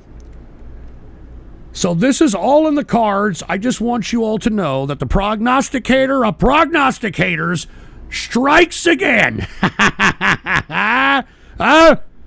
I told you all this was going to happen actually 2 years ago, but now it's coming into reality. And I think this is going to be a show of force by not only the Israelis, but also the United States of America. When we go into Iran, I guarantee you everybody will be celebrating in the streets. Everybody will be celebrating in the fucking streets, and it'll be a great day. A great goddamn day for Iran when they're finally rid of the Ayatollah. So, I'm just saying, all right? Ghost predicting the future! You're damn right, boy. You're damn right. Now, with that being said, I said last show that the major general in the Iranian military had gone missing. And many have speculated that he had been purged because he was allegedly a Mossad agent. Well, that general was seen here recently. Here it is. He attended the ceremonies in Tehran for Abbas Nifokal, whatever his name is, killed alongside Nasrallah. And he looks like, he's gotten a talking to. He doesn't look as arrogant. He doesn't look as cocky. It looks like he had a talking to. And either that or he's scared shitless that he'll be next or some shit. But I just wanted to give a follow-up on what I said last time, that this general had gone missing, and speculation that he was purged, that he was part of the Mossad. Well, he was finally seen. So we shall see what the future holds of that particular subject. But hey, let's switch it up a little bit. Another prognostication that I made on the last broadcast was that Russia was on the brink of a civil war. And everybody thought I was fucking stupid, Oh, whatever, goes. Yeah. And I said Kadyrov is actually the one initiating this. And I said, even back when Prigozhin was attempting to overthrow the Kremlin, which I predicted, by the way, I said that the next person that Putin should be afraid of is Kadyrov. All right? Kadyrov. Now, why is Kadyrov causing a civil war? Well, believe it or not, he has a blood feud with certain politicians. And it comes behind a given company called the Wildberries Company. Now, the Wildberries Company, believe it or not, is behind this blood feud. It is a multi-billion-dollar company that is owned by one of Kadyrov's, confidants. And he had gotten divorced. And the wife had taken over the Wildberries Company. And here recently, Kadyrov attempted to try to take control of the company by force. And that has pissed off a lot of folks that are within the Duma. And because he has pissed off a lot of these folks, Kadyrov has now commenced a blood feud amongst these folks that are in the Duma, which is the equivalent of the parliament. And this is what is causing the uproar and the uprising right now in Russia. And take a look at this. I mean, civil war looms in Russia. Civil war looms in Russia. That's on top of whatever the hell else they're doing when it comes to their engagement with Ukraine and elsewhere across the globe. And as I stated that this past weekend, and I tweeted about this, take a look at this. 9 people fall victim to a fueling gas station explosion in Grozny. Now, believe it or not, this article goes into, detail that there has been many different explosions of fueling stations, which seems to be a method in which terrorism is conducted in Chechnya. On September 27th, an explosion occurred at a fueling station in Dagestan, killing 13 and 11 people, wounding 11 people. It was the 15th incident of explosion and fires at fueling stations in Dagestan in 10 years. So this is where we're at, all right? Many people were suggesting that explosion. Let me go ahead and take a look at the tweet that I showed you, or I tweeted. Everybody's like, oh, it's just an accident, Ghost. You're reading too much into it. Hey, I read the Caucasian Knot, all right? I'm sure you don't. All right, I'm down. Hey, I get my news from the source. All right, I don't get it from the mainstream media. I don't get the shit from fucking some MAGA talking head. All right? Son of a bitch. And the Caucasian Knot is a local publication for Chechnya, you fucking stupid, fucking mindless numbnuts. Huh? What is that? What's that? If you're retarded, get out of my fucking chat. Get out of my show. All right? If you're fucking stupid and ignorant and don't understand what the fuck's going on, get the fuck out of here. You're fucking stupid. I can't stand you people. All right, now here was the explosion. Put the PC shot on. Here it is right here. Here it is right here. Here, let's blow it up a little bit so everybody can see this shit. This happened this weekend, the day after I announced that there's a pending civil war in Russia because of Kadyrov. Take a look at this. Play it. Here's the video of the explosion. Downtown Grozny. Downtown Grozny. Downtown Grozny. All right. Now, is that a coincidence? Well, many people thought it was, but now it's starting to be validated that what I said is absolutely true. That there is a pending civil war now that you've got Kadyrov calling for some blood feud. So let's see what that is going to do to the plans of Russia, considering that they're still in Ukraine. And speaking of Ukraine, take a look at this. Putin doesn't even have enough troops to defeat Ukraine and defend Russia at the same time.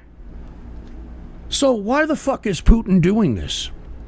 Why the fuck is Putin basically putting Mother Russia on the line in order to accomplish, I don't know, what the fuck, what are they going to accomplish? I have no fucking idea.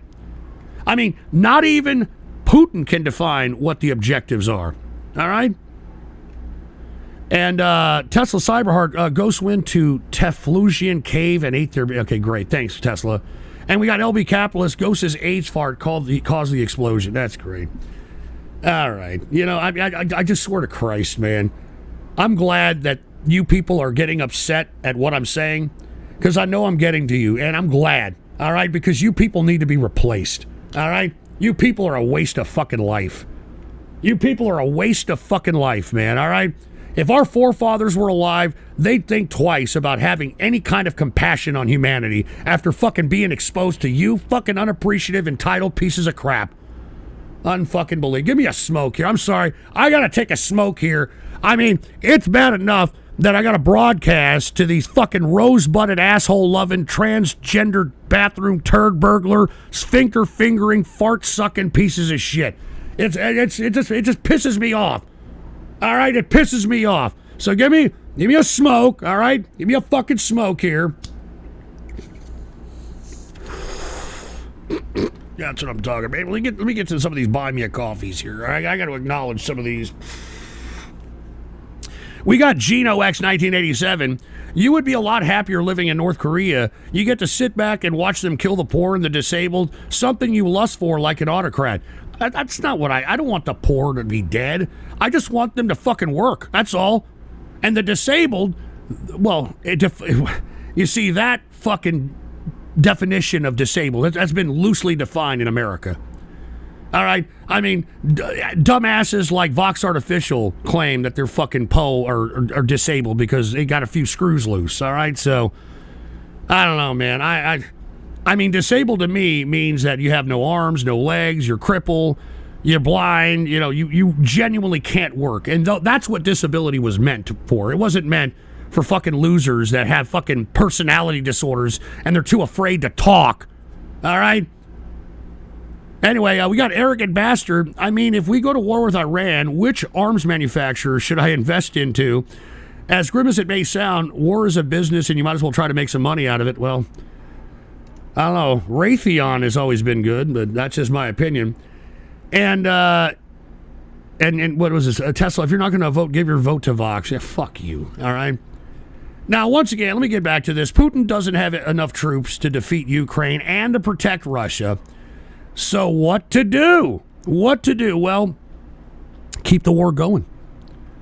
Because right now, that is what's sustaining the Russian economy, is the wartime economy.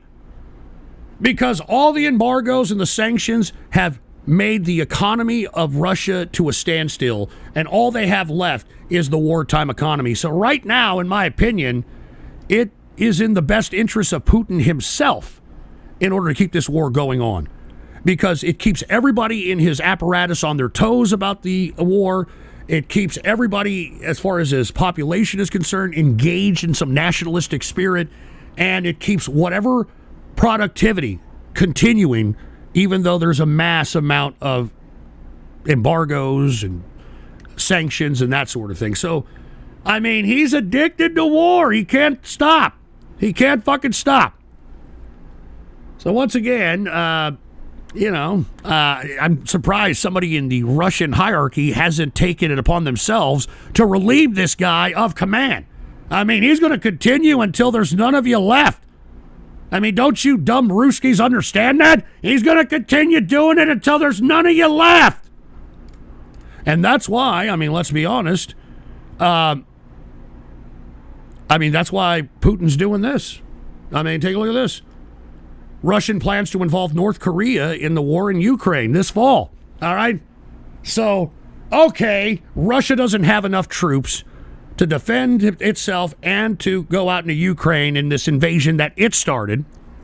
So now that's why you had Vladimir Putin literally kiss the anal ring of little Kim in North Korea, which is something I had never even seen him do for his own fucking people. All right? So that North Korea can not only supply Russia with arms because they're running out. I heard they rolled out some fucking tank from World War II recently. I'm talking Russia. Well, North Korea is also going to start supplying them men, North Korean men. And there's already been a few of them that have been found dead on the battlefield.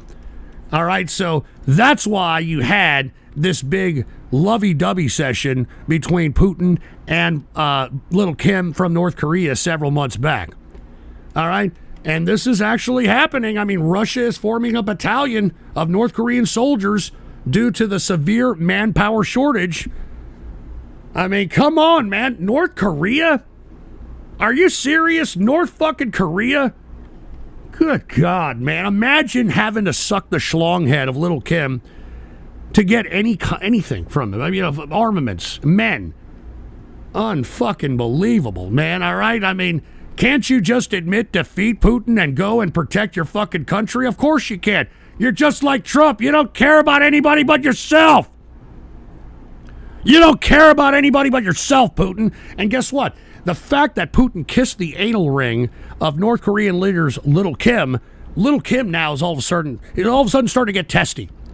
Because part of that agreement between Russia and North Korea was that Russia agreed to back up North Korea if anything happens to North Korea, which I don't think the Russians have the resources to do at this point in time.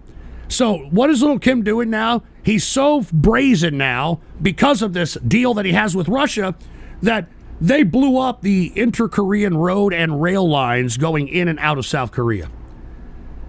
Now, what is that? I have no idea what the hell that's supposed to mean. I mean, it is somewhat of a signal that North Korea could be getting belligerent and doesn't want any kind of lines that could aid supplies for an invasion by the South. So this is something to be, kind of eerie about, because there could be brewing something in North Korea and South Korea. We could see this as the next front in the next war, in my opinion. Because why else would North Korea blow up the inter-Korean road and rail lines in and out of North Korea? This is what I'm saying, folks, all right? I mean, World War, in my opinion, is starting, and I think we need it. I think we need it, as far as I'm concerned, so that masses of people can appreciate the fact that you're even alive, all right? So that people can, stop being sourpusses that things don't go their fucking way. They're lucky that they're living in modernity. And modernity and the ease of communication and the ease of transportation, the ease in which you can acquire sustainable goods to sustain your life, it's not good enough for people. It's not good enough for people. So how do you unteach that? You guessed it. All right, this is necessary.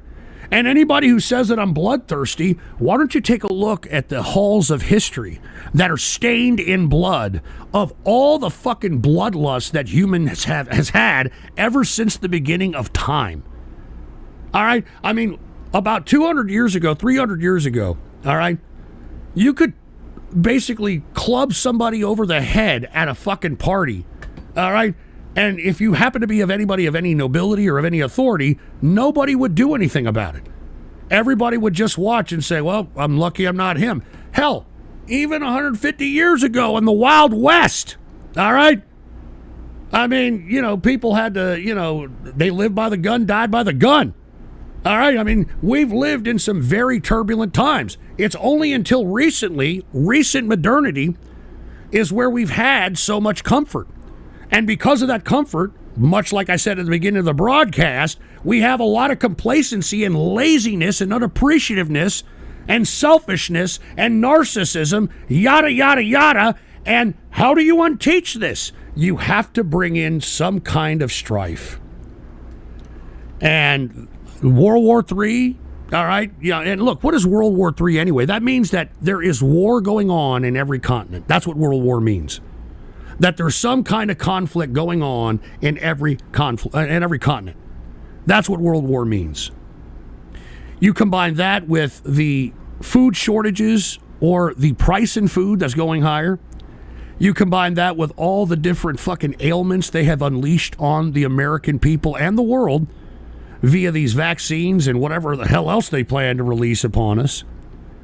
I mean, there are so many things that are going on that are kind of thinning the herd of the world population, and many of you people don't even care.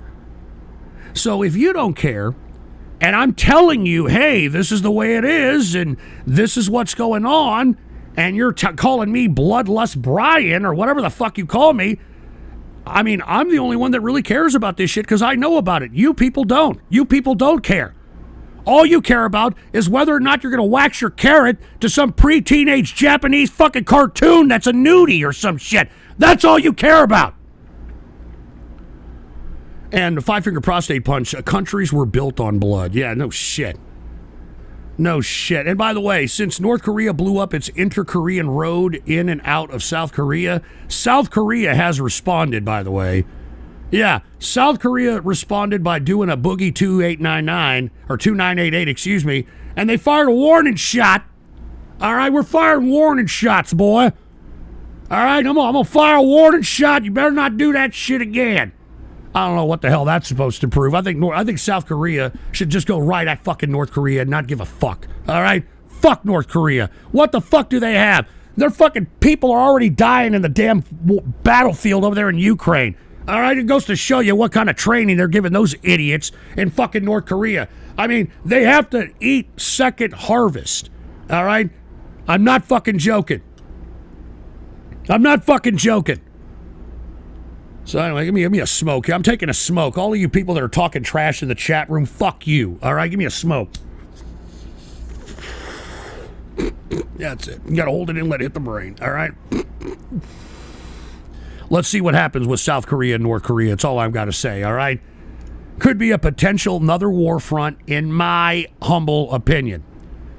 Now, keeping with Russia, but moving on to China.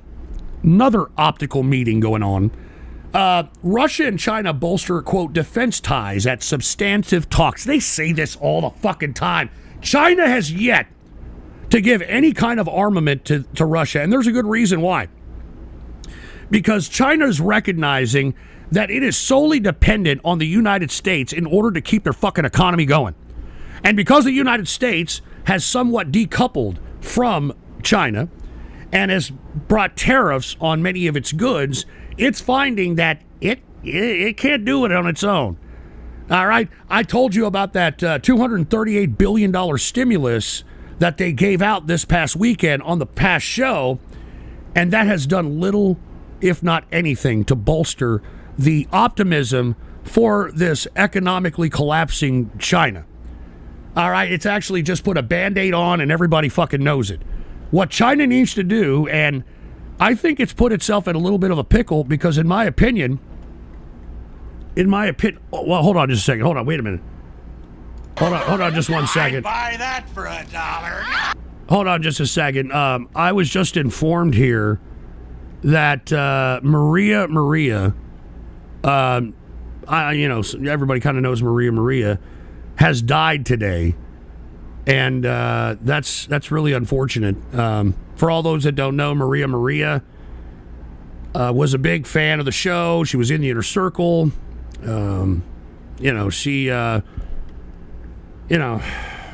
Anyway, it's just tough to hear. Somebody in the chat room who knows her has validated that she is gone. So Maria, wherever you're at, we miss you. You're a great part of the show, and Godspeed. Godspeed. And I'm not fucking doing a rumble rant with that fucking Eddie. All right, it's not nothing to troll about, you fucking piece of shit. Anyway, R.I.P. Maria, and cheers to wherever you're at, man. I hope that you're at a better place. All right, man. Let me continue out. Somebody's asking me, why does everybody keep dropping dead all of a sudden? Well, you got to figure that out for yourself. But R.I.P. Maria. R.I.P. All right. Jesus Christ. We got to move on from that, man. That's rough. That's really rough. Once again, Russia and China bolster its defense ties with substantive talks. LB Capitalist said, rest in peace, Maria. Thank you, LB Capitalist. The reason that they're bolstering ties, or at least having this meeting, is because China is the only thing buying Russian goods. Remember, I was just talking about how Russia, it's only keeping itself going via the wartime economy, but whatever economy it does have, it's getting from China. And this is why they're having this substantive talk. Take a look at this. China exports to Russia grow in September at the fastest pace in 9 months. So once again, this is really the reasoning why the Chinese-Russia relations is happening. All right? And if they were to help Russia in any capacity, we would just cut them off completely, and that was it. China would be over. China would be over. If we just stopped buying all the crap from China, now, we would hurt materialistically in America.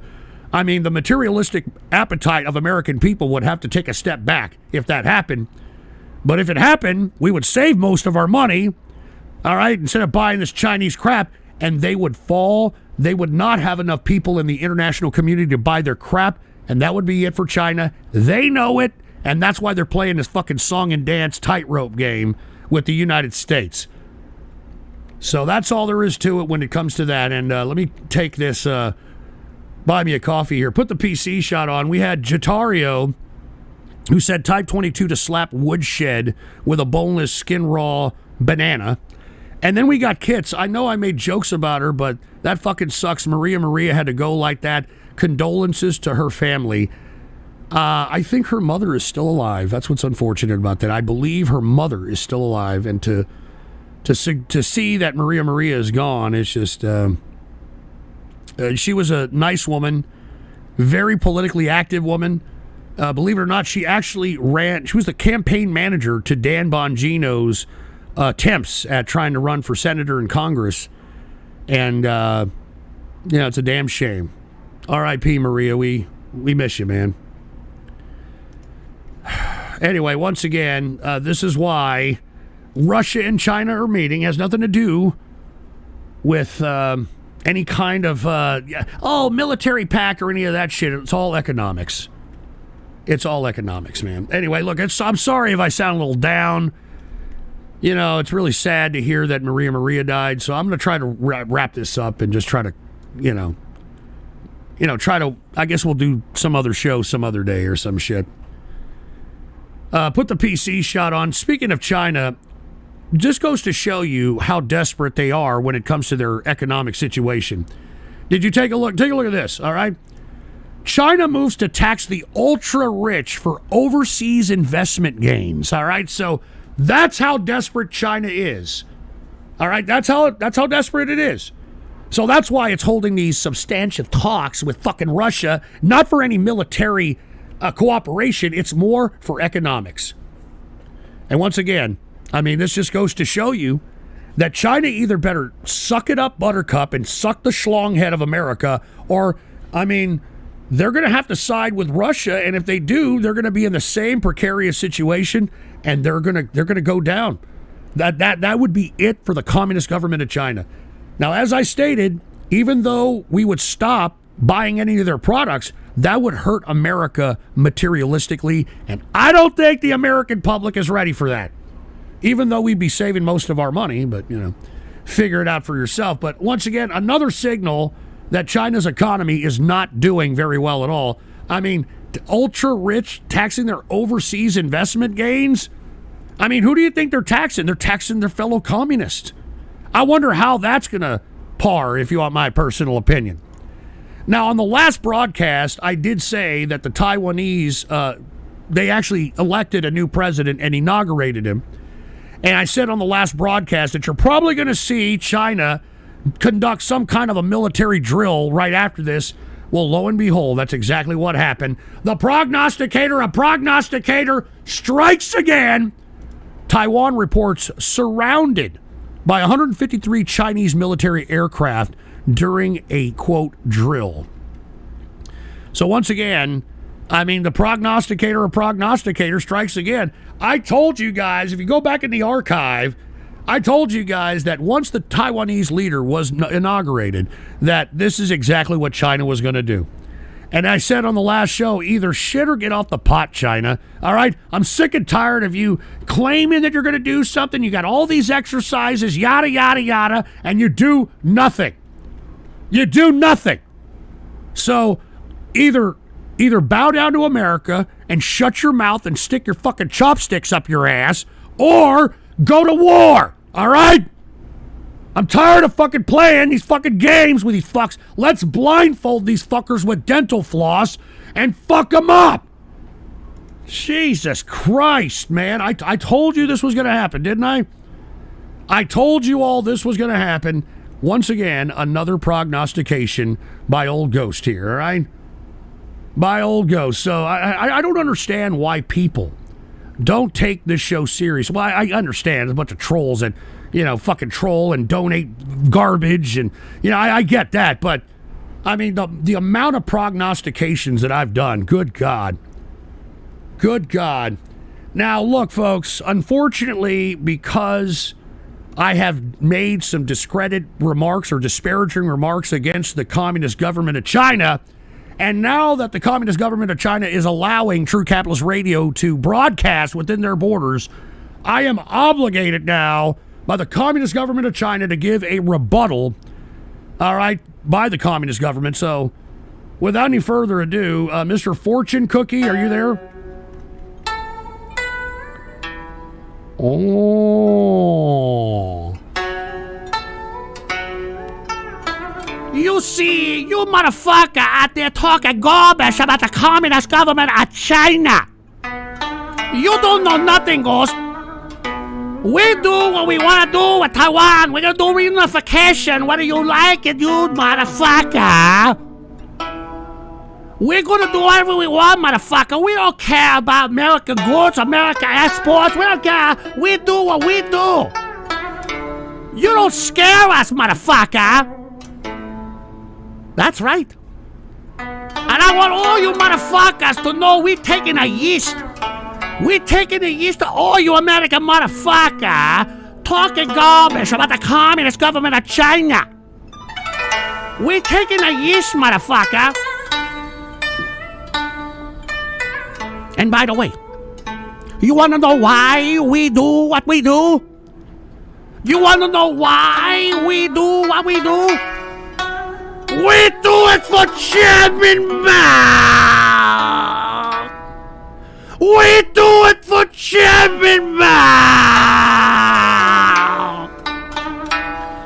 We do it for Chairman Mao!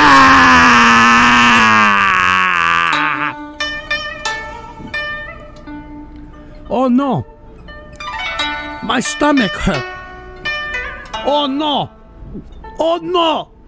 Ah! Ah! bad egg roll. Oh. I have nothing now to say. I am Mr. Fortune Cookie. Thank you very much. All right, get him out of here. Get him the hell out of here, for Christ's sake. Take him off. Take him off. All right, anyway, as I stated, folks, that was the rebuttal by the representative of the Communist government of China because I have criticized publicly the Communist government on the internet, all right? And Camaro RS09 said, sorry to hear about that. R.I.P. I hope she's in heaven. So do I. Devious Dave, if that's real, R.I.P. She always sounded like a sweet lady. Just goes to show you that life is a vapor. James 4:14. And Vox Artificial said R.I.P. Maria. Cheers. Five-finger prostate punch. R.I.P. Maria. My condolences to her friends and family. We've got Duke Orville, who... I don't know, some fucking Chinese writing. What the hell is that, Duke Orville? He's got some Chinese writing. And LB Capitalist, nice to bring back Mr. Fortune Cookie when we heard about Maria's death. Nice timing, Ghost. Come on, what are you talking about, man? I have to give the rebuttal to the Communist government of China. Don't fuck with me about that, you piece of shit. All right? I'm being broadcasted in China right now. I'm getting into the fucking China market. You fucking piece of crap. Shut up! Jesus fucking Christ. And speaking of China and the drills that had over Taiwan, I talked on the last broadcast as well that there is a new prime minister in Japan. All right? And when I talked about the new prime minister of Japan, he made comments about having very close ties with the United States in combating China's aggression in the region. And right after these drills that happened in Taiwan that I just mentioned, take a look at this. Japan conveys to China its concern over military drills around Taiwan. Now, I know that doesn't sound like much, but Japan, in my opinion, is waiting to get the revenge, all right, of the Sino-Japanese wars. They're just waiting. All right? They're just, give me a reason. Give me a reason. That's what Japan is saying. And now they got this very hawkish prime minister. And look, let me tell you what Japan is saying. This is Japan media right here. I mean, this is how serious they are. All right, put the PC shot on. Ishiba, which is the new prime minister, says Japan will prepare for any development over Taiwan. So it is validating. Japan will help in any kind of incursion by the Chinese in Taiwan. So that's why I announced on the last broadcast this new prime minister of Japan, Ishiba, is definitely a hawkish prime minister. And we could definitely use that in this region because I'm telling you, the Japanese are salivating, all right, to go in and the day of revenge on these Chinese. And it's not just Japan. I mean, most of Asia doesn't like China. And I think that it would be a big mistake if China decided that it wanted to be an aggressor, that it gave all these Asian countries the opportunity to gang up. And I think they're waiting for it, boy. I think they're waiting for it. So, hey, China, make a move, bitch. Make a move. All right, the world is waiting. Now, speaking of making moves, I did say on the last broadcast that China looks like it's going to do what I had suggested here for months, that if China wanted to make itself look like a superpower, they should go into Pakistan, which is one of their biggest investments under the Belt Road Initiative, that they should go into Pakistan under the request of the Pakistani government and clean house on these terrorists that are kind of fucking with their investments. And that would show a show of force without having to engage with a nation state, which I don't think that it can do at this point in time. Now, once again, the beginnings of that are happening. I said this on the last show. China sends security task force to Pakistan after the latest Karachi terrorist attack that were aimed at Chinese people. Now, this is just the beginning. Now, what has happened today is, believe it or not, the Shanghai Cooperation Organization is actually meeting in Islamabad. All right? Islamabad, Pakistan, which is the capital of Pakistan, and it is in complete fucking martial law lockdown. All right now. Complete martial law lockdown. Now, what is the Shanghai Cooperation Organization? Well, it's exactly that. It's all these countries in the region that are organized by China in order to develop economic productivity. All right, and hold on, Count Binface. I'll get to you in a minute. And that's what this is. And believe it or not, the Shanghai Cooperation Organization is hosting its annual event in Islamabad. That's why you've got a complete and total martial law lockdown in Islamabad. Now, who's the first one to come to the old the Shanghai Cooperation Organization? None other than the premier, Li Qiang. Take a look at this. China's Li Qiang vows upgraded Pakistan economic corridor on the first visit to Islamabad. Now, this goes to show you that this may be the preparation necessary in order to allow Pakistan to let in China to completely smash the opposition. And look, there's a lot of opposition to smash out there in Pakistan. I mean, you've got the Tehrik-i Taliban, which is the Pakistani offshoot of the Afghanistan Taliban that is causing shit up there. You've got ISIS in there. You've got Al-Qaeda in there. You've got the Balakistani separatists in there. The Pashtuns are now starting to cause a ruckus. The followers of Imran Khan, who's the jailed former prime minister. A lot of bad shit going on in Pakistan. And here you got China quadrupling down on its investment. So we'll see what happens, all right? But it looks like the prognostication of me suggesting that China, if they wanted to show superpower status without engaging in a nation state, they should tell Pakistan to allow their military, I'm talking Chinese military, go in there and quash the opposition. And they need to do something, folks, because take a look at this. Aside from all the fucking groups I mentioned in Pakistan that are going apeshit, now what do you have? You've got in the northwestern Pakistan region, you've got tribal relation dissension. All right? Now, if you take a look at this region of Karam, in this region of Karam, there are two different tribes that are now becoming violent against each other.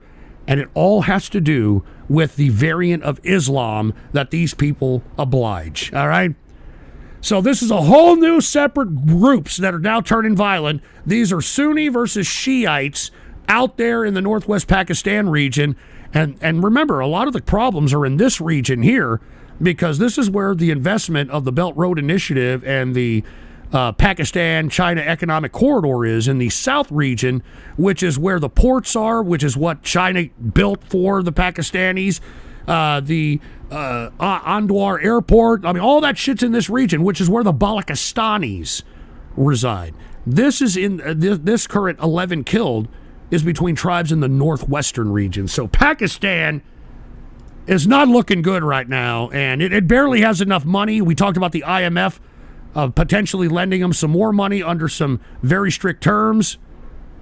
But we shall see what happens in Pakistan and China. Now, China is actually making a lot of moves in the region. I talked about on the last show, you've got to look at Myanmar. All right, you got to look at Myanmar because I think some things are about to happen in Myanmar. All right, because there is a junta out there that is in control and is trying to stave off a rebellion. It's a massive civil war, yet China has chosen to back the junta as the junta has widened airstrikes on the population. It's basically, the rebels are basically the population of Myanmar. And I think this is a very bad mistake for China for backing up the junta, but they have an economic reason to. The junta is actually purchasing those jets that they're committing airstrikes on from China. So this could be backing China into a situation that I don't think it anticipates. And I think China should be very careful with this situation in Myanmar. This is a country that is used to fighting. This country used to be called Burma. All right, so it goes to show you that this area has been in a civil war for a long time. They've been fighting each other for a long time. And now that China is choosing a side, I think they could be making a grave mistake. And as I stated, the rebellion that is in Myanmar is basically the engineers and the people that work that are now not working anymore because the junta has taken the direction of the economy into a different direction, and, they're raising up. So this is a very hard stance that China is taking, that is going to side with the junta.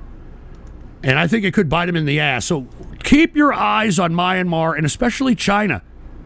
All right, especially China, for Christ's sake. I mean, it's so bad out there that the UN has now come out and finally declared it like a bad situation. Take a look at this.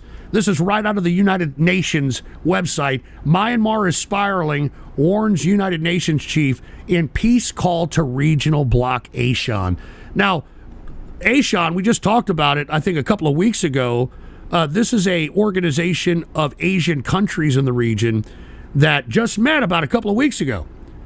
And here you got the United Nations chief saying, hey, come on, do something about this place. Nobody wants to touch it. All right, nobody wants to touch it because these people have been battling for a long time over this small piece of geography. And the last thing you want to do is battle a bunch of fucking generational battlers. That's just what they do. They're just, every generation, they just want to go to war. So that's why you have China now siding with the junta in an attempt to try to fucking stability or stabilize Myanmar. I think they're making a big mistake. I think they're making a huge fucking mistake, but maybe not. And by the way, just to validate where the junta is getting its munitions, all right, 24 factories churn out their munitions, and where are all they? They're in China and North Korea, and now they're approaching Russia to acquire new weapons. So this is where the junta is getting its munitions. And I think that if, there's any boys, CIA boys out there in Myanmar, we could use this as an opportunity to be able to cause a border regional destabilization on the shared border between Myanmar and China, which I think possibly is in the works, considering now you've got all three suspects, China, North Korea, and Russia, doing business with the junta, that we could be doing black operations in Myanmar in the very near future. And take a look at that border between China and Myanmar. I think something is about to get hairy over there. But don't quote me on that, all right? All right, anyway, let's continue. Once again, we're continuing on our international discussions here. Let's continue on with India. Because this is happening in the region. Myanmar is, somebody's got to be helping the rebels, right? Who's helping the rebels? India. Take a look at this. India extends unprecedented invite to Myanmar's anti-junta forces. Oh, you see why now I'm saying watch out for China and Myanmar in that particular border they share? Something is about to go down, and India, wants to clandestinely, in my opinion, because they invited the rebel forces, they want to clandestinely operate against China and use this as a potential proxy war against China. Remember, India doesn't like China. All right, even though they're kind of like, yeah, okay, hi, how you doing? They're like fucking frenemies at the fucking dance and shit. India does not like China. And China is scared shitless of India. And the reason is, aside from them sharing a border with India, I know it's hard to believe, but they are fierce fighters historically. And they can fucking take man to man the military of China. There are more people in India than there are in China, believe it or not. So that's why they're scared, and that's why you've got India telling the anti-junta rebels to come on down. We've got some things to sell you right now, and the price is right, my friend. Unbelievable. I'm telling you, man, I love this stuff, dude. I love international relations, man. I was trained to do this.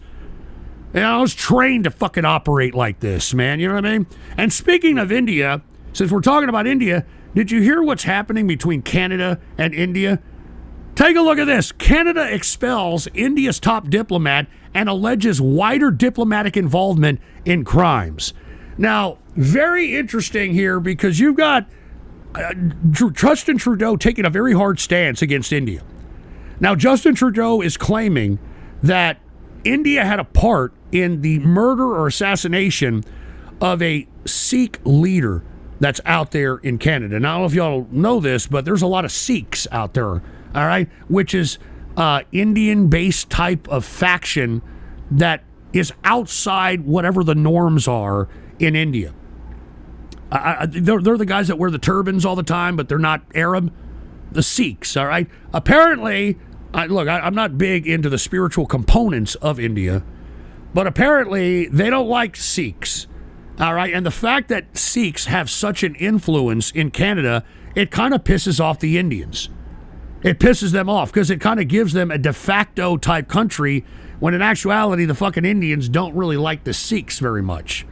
So as a result, Justin Trudeau believes that, I guess, somebody in India or India itself has involvement with the assassination of one of the fucking local Sikhs out there. So very interesting what's going to happen. I mean, how is India going to respond to this?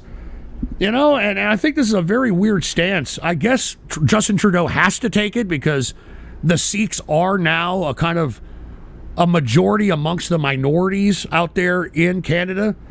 But by God, man, I mean, you're going to cause an international incident just because of a fucking Sikh. I mean, no offense, Justin Trudeau, and no offense to the Sikhs out there, but, I mean, come on, man. All right, that's all I'm saying. I mean, Justin Trudeau, I mean, fucking pick your fights wisely, bruh.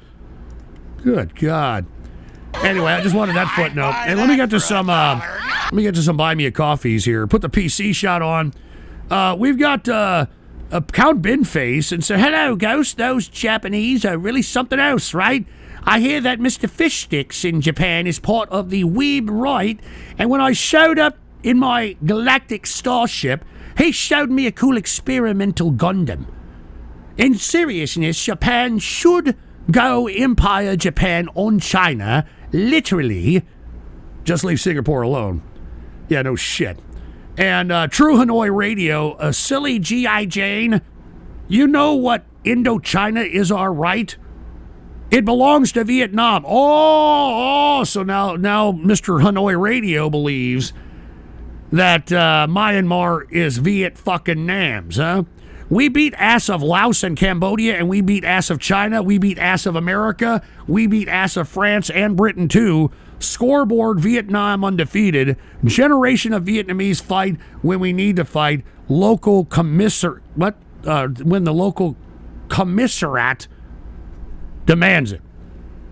Well, yeah, that's true. I mean, we did kind of pull out of Vietnam, but with all due respect to my Vietnamese brothers out there, you're now manufacturing our goods, all right, for pennies on the dollar. So thank you very much, like Mr. Fortune Cookie would say. Vox Artificial, death always comes out of nowhere, and it hits hard. I've started getting into the age where loved ones are passing, and it's never an easy thing to deal with.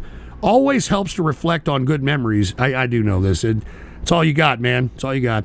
I think I've spoken to Maria a few times back when I listened to D-Live, and she always seemed like a nice person. R.I.P. Well, yeah, I mean, she was a nice person, and for all those that just tuning in, Maria, very avid listener, she was the mod over there at the D-Live, has passed on, and I just want to say thoughts and prayers for her family and her loved ones and friends. She had a lot of friends on D-Live, had a lot of friends in the streaming world. So, cheers to Maria wherever she's at. I hope she's in a better place. I agree with Vox Artificials. It's always a very sad thing when people pass on, man.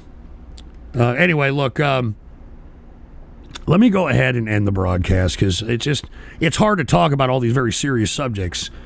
And, we just had a death in this community. So let's go to totally useless news and let me get the hell out of here. All right. Now we're going to the totally useless news section. And I don't know, maybe I chose some bad, totally useless news, but who knows? Maybe not. But oy vey, Christopher Columbus was secretly Jewish? Huh? By the way, yesterday was Christopher Columbus Day, which we still celebrate, by the way. But wait a minute. We was Columbus and shit? I mean, are you kidding me? So does this mean that the National Indigenous Day is out of the question now that the Jewish folks now can claim Christopher Columbus, and if we take away Christopher Columbus Day, it's anti-Semitic? Huh? Can we go that direction now? Hey, indigenous people, you're anti-Semitic trash if you're against Christopher Columbus, all right? And I'm talking to all you firewater drinkers, all right? If you don't like Christopher Columbus, you're anti-American trash, all right? If it wasn't for this Jewish man, Christopher Columbus, finding this place, you fucking goddamn firewater drinkers would still be doing fucking rain dances and going to a medicine man every time you got gonorrhea. So give me a break, all right? I'd much prefer to live in the modernity and the great society that we live in today than live in some goddamn... Never mind. Kits does a flip. Total Aryan victory. Ericsson bros, we won. Ericsson bro... Are you obviously taking a victory lap for the Jews there, I think, is what Kits Does a Flip is doing. But once again, totally useless news. Christopher Columbus, in a new DNA study, reveals that he was Jewish. The 15th century explorer was a Sephardic Jew from Western Europe, Spanish DNA experts reveal. All right, so once again, folks, all right, does this mean that we will not see Christopher Columbus Day be taken away by the Indigenous Peoples Day? Because if they do, they're anti-Semitic scum. All right? ADL, are you listening to this? All right? Don't let them take away Christopher Columbus Day. They're anti-Semitic scum if they do. And Tesla Cyberheart, Ghost lost money at one of them cheap slap-a-hoe casinos. Dude, I would never go to one of those, dude. Are you fucking kidding me? I would never go to an Indian casino. You think that they actually have any kind of ethics, any kind of gambling review board like they do in fucking Vegas and elsewhere? No, they don't. Are you kidding me? They're like, look at white men. Stupid white men. Put money in machine white men so I can continue to smoke a peace pipe. All right, that's going too far. I'm sorry. I know they're canceling Asmon Gold and shit. I mean, you know we're in the cancel culture again when they're canceling that snaggletooth piece of fucking low-down disposable road trash crap. And Jack is okay. Christopher Columbus found his way to America by using his long nose as a compass. Still R.I.P. Maria. That's horrible, dude. That's fucking horrible. Anyway, that's the first article of Totally Useless News, and thanks to Kirk Johnson, I was going to do that. I know you suggested that. Cheers to you. But I got another one for you. It's a little macabre. So let's go to the next Totally Useless News segment. Did y'all hear about this? Loving mother of two found dead by her daughter after being suffocated in a defective lift bed. I'm not fucking joking around. She apparently got stuck while bending over or something on the bed. I don't know why. And the defective lift bed collapsed on her, suffocating her or some shit. And this was the lady right here. So if you think that you had a bad day, you know, just think about this poor woman. All right. I'm just saying, Jesus Christ, it's horrible. I mean, but this goes to show you, you know, and underscoring the passing of Maria, that at any point in time, anything can cause your demise. So appreciate every time that you have on this place, this earth, every time you have air in your lungs. Anything can happen. Anything can happen. So anyway, I don't want to dwell too much on this poor lady's death. This is very horrible. But it goes to show you that death is around the corner at any time, you know. Lots of ways to die, man. Lots of ways to die. All right, anyway, let's go to another one. I got a few of these today. Let's go to another one. This one right here underscores the social media generation and the thirst for clout. Take a look at this. British man dies in fall from Spanish bridge while creating content online. Unnamed 26-year-old fell climbing 192-meter high Castilla-La Mancha Bridge, according to authorities. Now, you've seen a lot of these pricks on TikTok, like there was one idiot here recently that got on top of the Empire State Building's fucking pole and shit. I don't know, he must be a good pole dancer. He got on the pole and took a selfie and shit. People are doing that more and more. I just don't get it. All right, I just don't get it. What the fuck's going on here? What the hell's going on here with this generation that wants nothing but fucking like attention, like the attention whoredom? What the fuck is happening here? All right, if you want attention, why don't you just try being a nice fucking person? How about that shit? How about just being a nice fucking person? No, look at me. I'm going to climb up this fucking 192-meter fucking bridge and say, I'm on top of the world! Jesus Christ. No offense to that person that fell off the bridge, but you get what you deserve. All right, I'm just saying. You get what you fucking deserve. All right, last but not least, okay? Last but not least, Tesla had some kind of an event where they introduced the Cybercab, which caused a sell-off on its stock, all right? They introduced some fucking cyber bus, which looks fucking horrible. And then they brought out their Optimus robots, which was wowing everybody. The Optimus robot was talking to people. The Optimus robot was making drinks for people and shit. And I said this to the True Capitalist Radio chat room and the Inner Circle. I said, I don't think these robots are legit. I think that they were either controlled by human beings or possibly human beings themselves. And take a look at this. Take a look at this. The Optimus robot at Tesla Cybercab event were all humans in disguise. And look, I mean, I have always been critical of Elon Musk as being the best con man in world history. All right? Best con man in world history. He's the richest guy in the world, conning people into buying shit before he even produces it. And that's how he's gotten rich. And this is yet another example of my underscoring of him being the best con man in world history. Everybody believed that these fucking Optimus robots were actually talking to people and were doing all... These were fucking humans in disguise, for fuck's sake. And the reason I question this is because, believe it or not, I observed via video, there was a robotics conference in China, believe it or not, and Tesla actually had a table representing over there, and they had these fucking Optimus robots, and they didn't do shit. Meanwhile, you have these fucking Chinese robots that are looking like half fucking robotic chicks and shit, and they weren't doing a goddamn thing. So anyway, this underscores why I believe that Elon Musk is the biggest con man in world history. Now, I do like X and Twitter, but he didn't create that shit. That fruity-ass bastard, I hope, is fucking, has got a lifelong hemorrhoid in his ass. I'm talking about Jack Dorsey did, but I'm digressing. All right, but once again, that's the only product I like of Elon Musk, and he bought it for $44 billion with Saudi money, so... All right, folks, I'm getting the hell out of here. It's a real melancholy show. Once again, I want to say R.I.P. to Maria. We miss you. And, I mean, I was wondering where Maria was at. And it makes sense. You know what I mean? It makes sense. I think somebody did hook it up with a Buy Me a Coffee, so let me acknowledge that. Put the PC shot on. Kits does a flip. Total Aryan victory. Erickson Bros, we won. All right? Just wanted to... I just wanted to put that as a point of emphasis, all right? And by the way, I am going to be in the True Capitalist Radio member chat. If you'd like to be a member, all right, all you got to do is go to buymeacoffee.com/GhostPolitics, all right, and go down here to become a member. And by the way, all members that wanted one have gotten their cards, all right?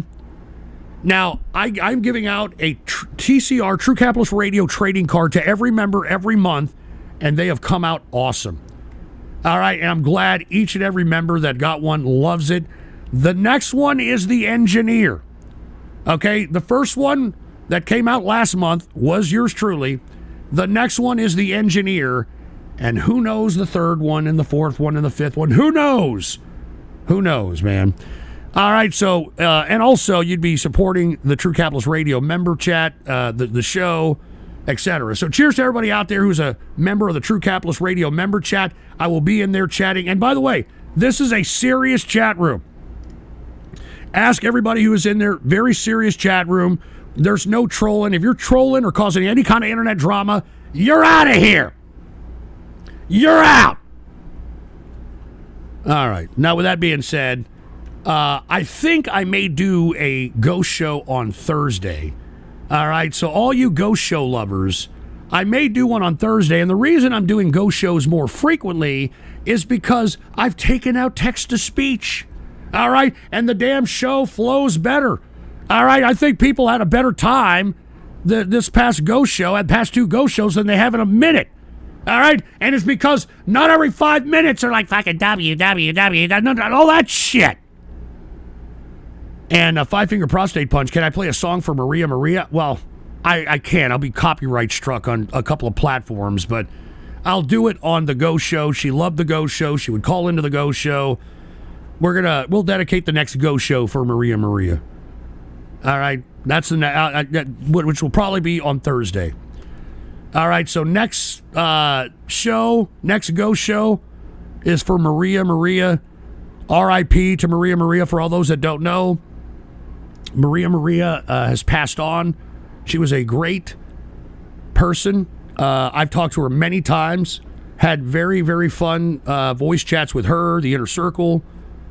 Very, very good person. And, I think the Earth lost another good one, man. And Purple Juice 38, hey, Ghost, it's your birthday, man. Well, I'm glad it's your birthday, Purple Juice, all right? I don't know if you heard. I know you're a selfish fucking prick that lives in a caboose or something, but Maria Maria passed on, all right, jerk off? I don't know if you fucking heard that, all right? That's great. Yay, it's my birthday. We're fucking mourning somebody who was very important to the fucking community, all right? So happy fucking birthday, you fucking inconsiderate prick. All right, man. Anyway, I'm going to get the hell out of here. Thank you all for tuning in with me. If you want to chat with me, if you want the exclusive trading card that's exclusive to True Capitalist Radio members, join the membership, baby. That's all you got to do. Join the membership. I'll see you all in there. We're going to be talking about other subject matters that's probably going to be on the next Go show. And I want to say cheers to each and every one of you that have listened to this broadcast, all right? I know we got some goddamn troll terrorists and cyber vermin that are, sneaking around here with their teeth out and all that shit. But I'm glad that you folks are here chilling like some insane villains, all right? Doing some communist killing for a living, all right? Anyway, thank you all for tuning in with me. Follow me on X, by the way, all right? Follow me on X because I like to occasionally, whenever I don't do a show, is do a, what do you call it, an X space or some shit? What do you call it, X space? Which is exclusively on X, so follow me on X, all right? The Ghost Report. All one word, no underscores. The Ghost Report. All right, make sure to follow that account. All right, and I like to post on there. Hey, I think it's a good product. It's the only product that I like from Elon Musk, and he didn't even create it. All right, he just owns the shit. So I don't mind paying for it. It's a decent product, and he ain't running it like Jack piece of shit Dorsey. I hate that piece of crap. You can tell him I said that. Fuck you, Jack Dorsey, you fucking homo. Anyway, with that being said, thank you all for tuning in with me. R.I.P. Maria Maria, Godspeed. And until next time, I'm out of here.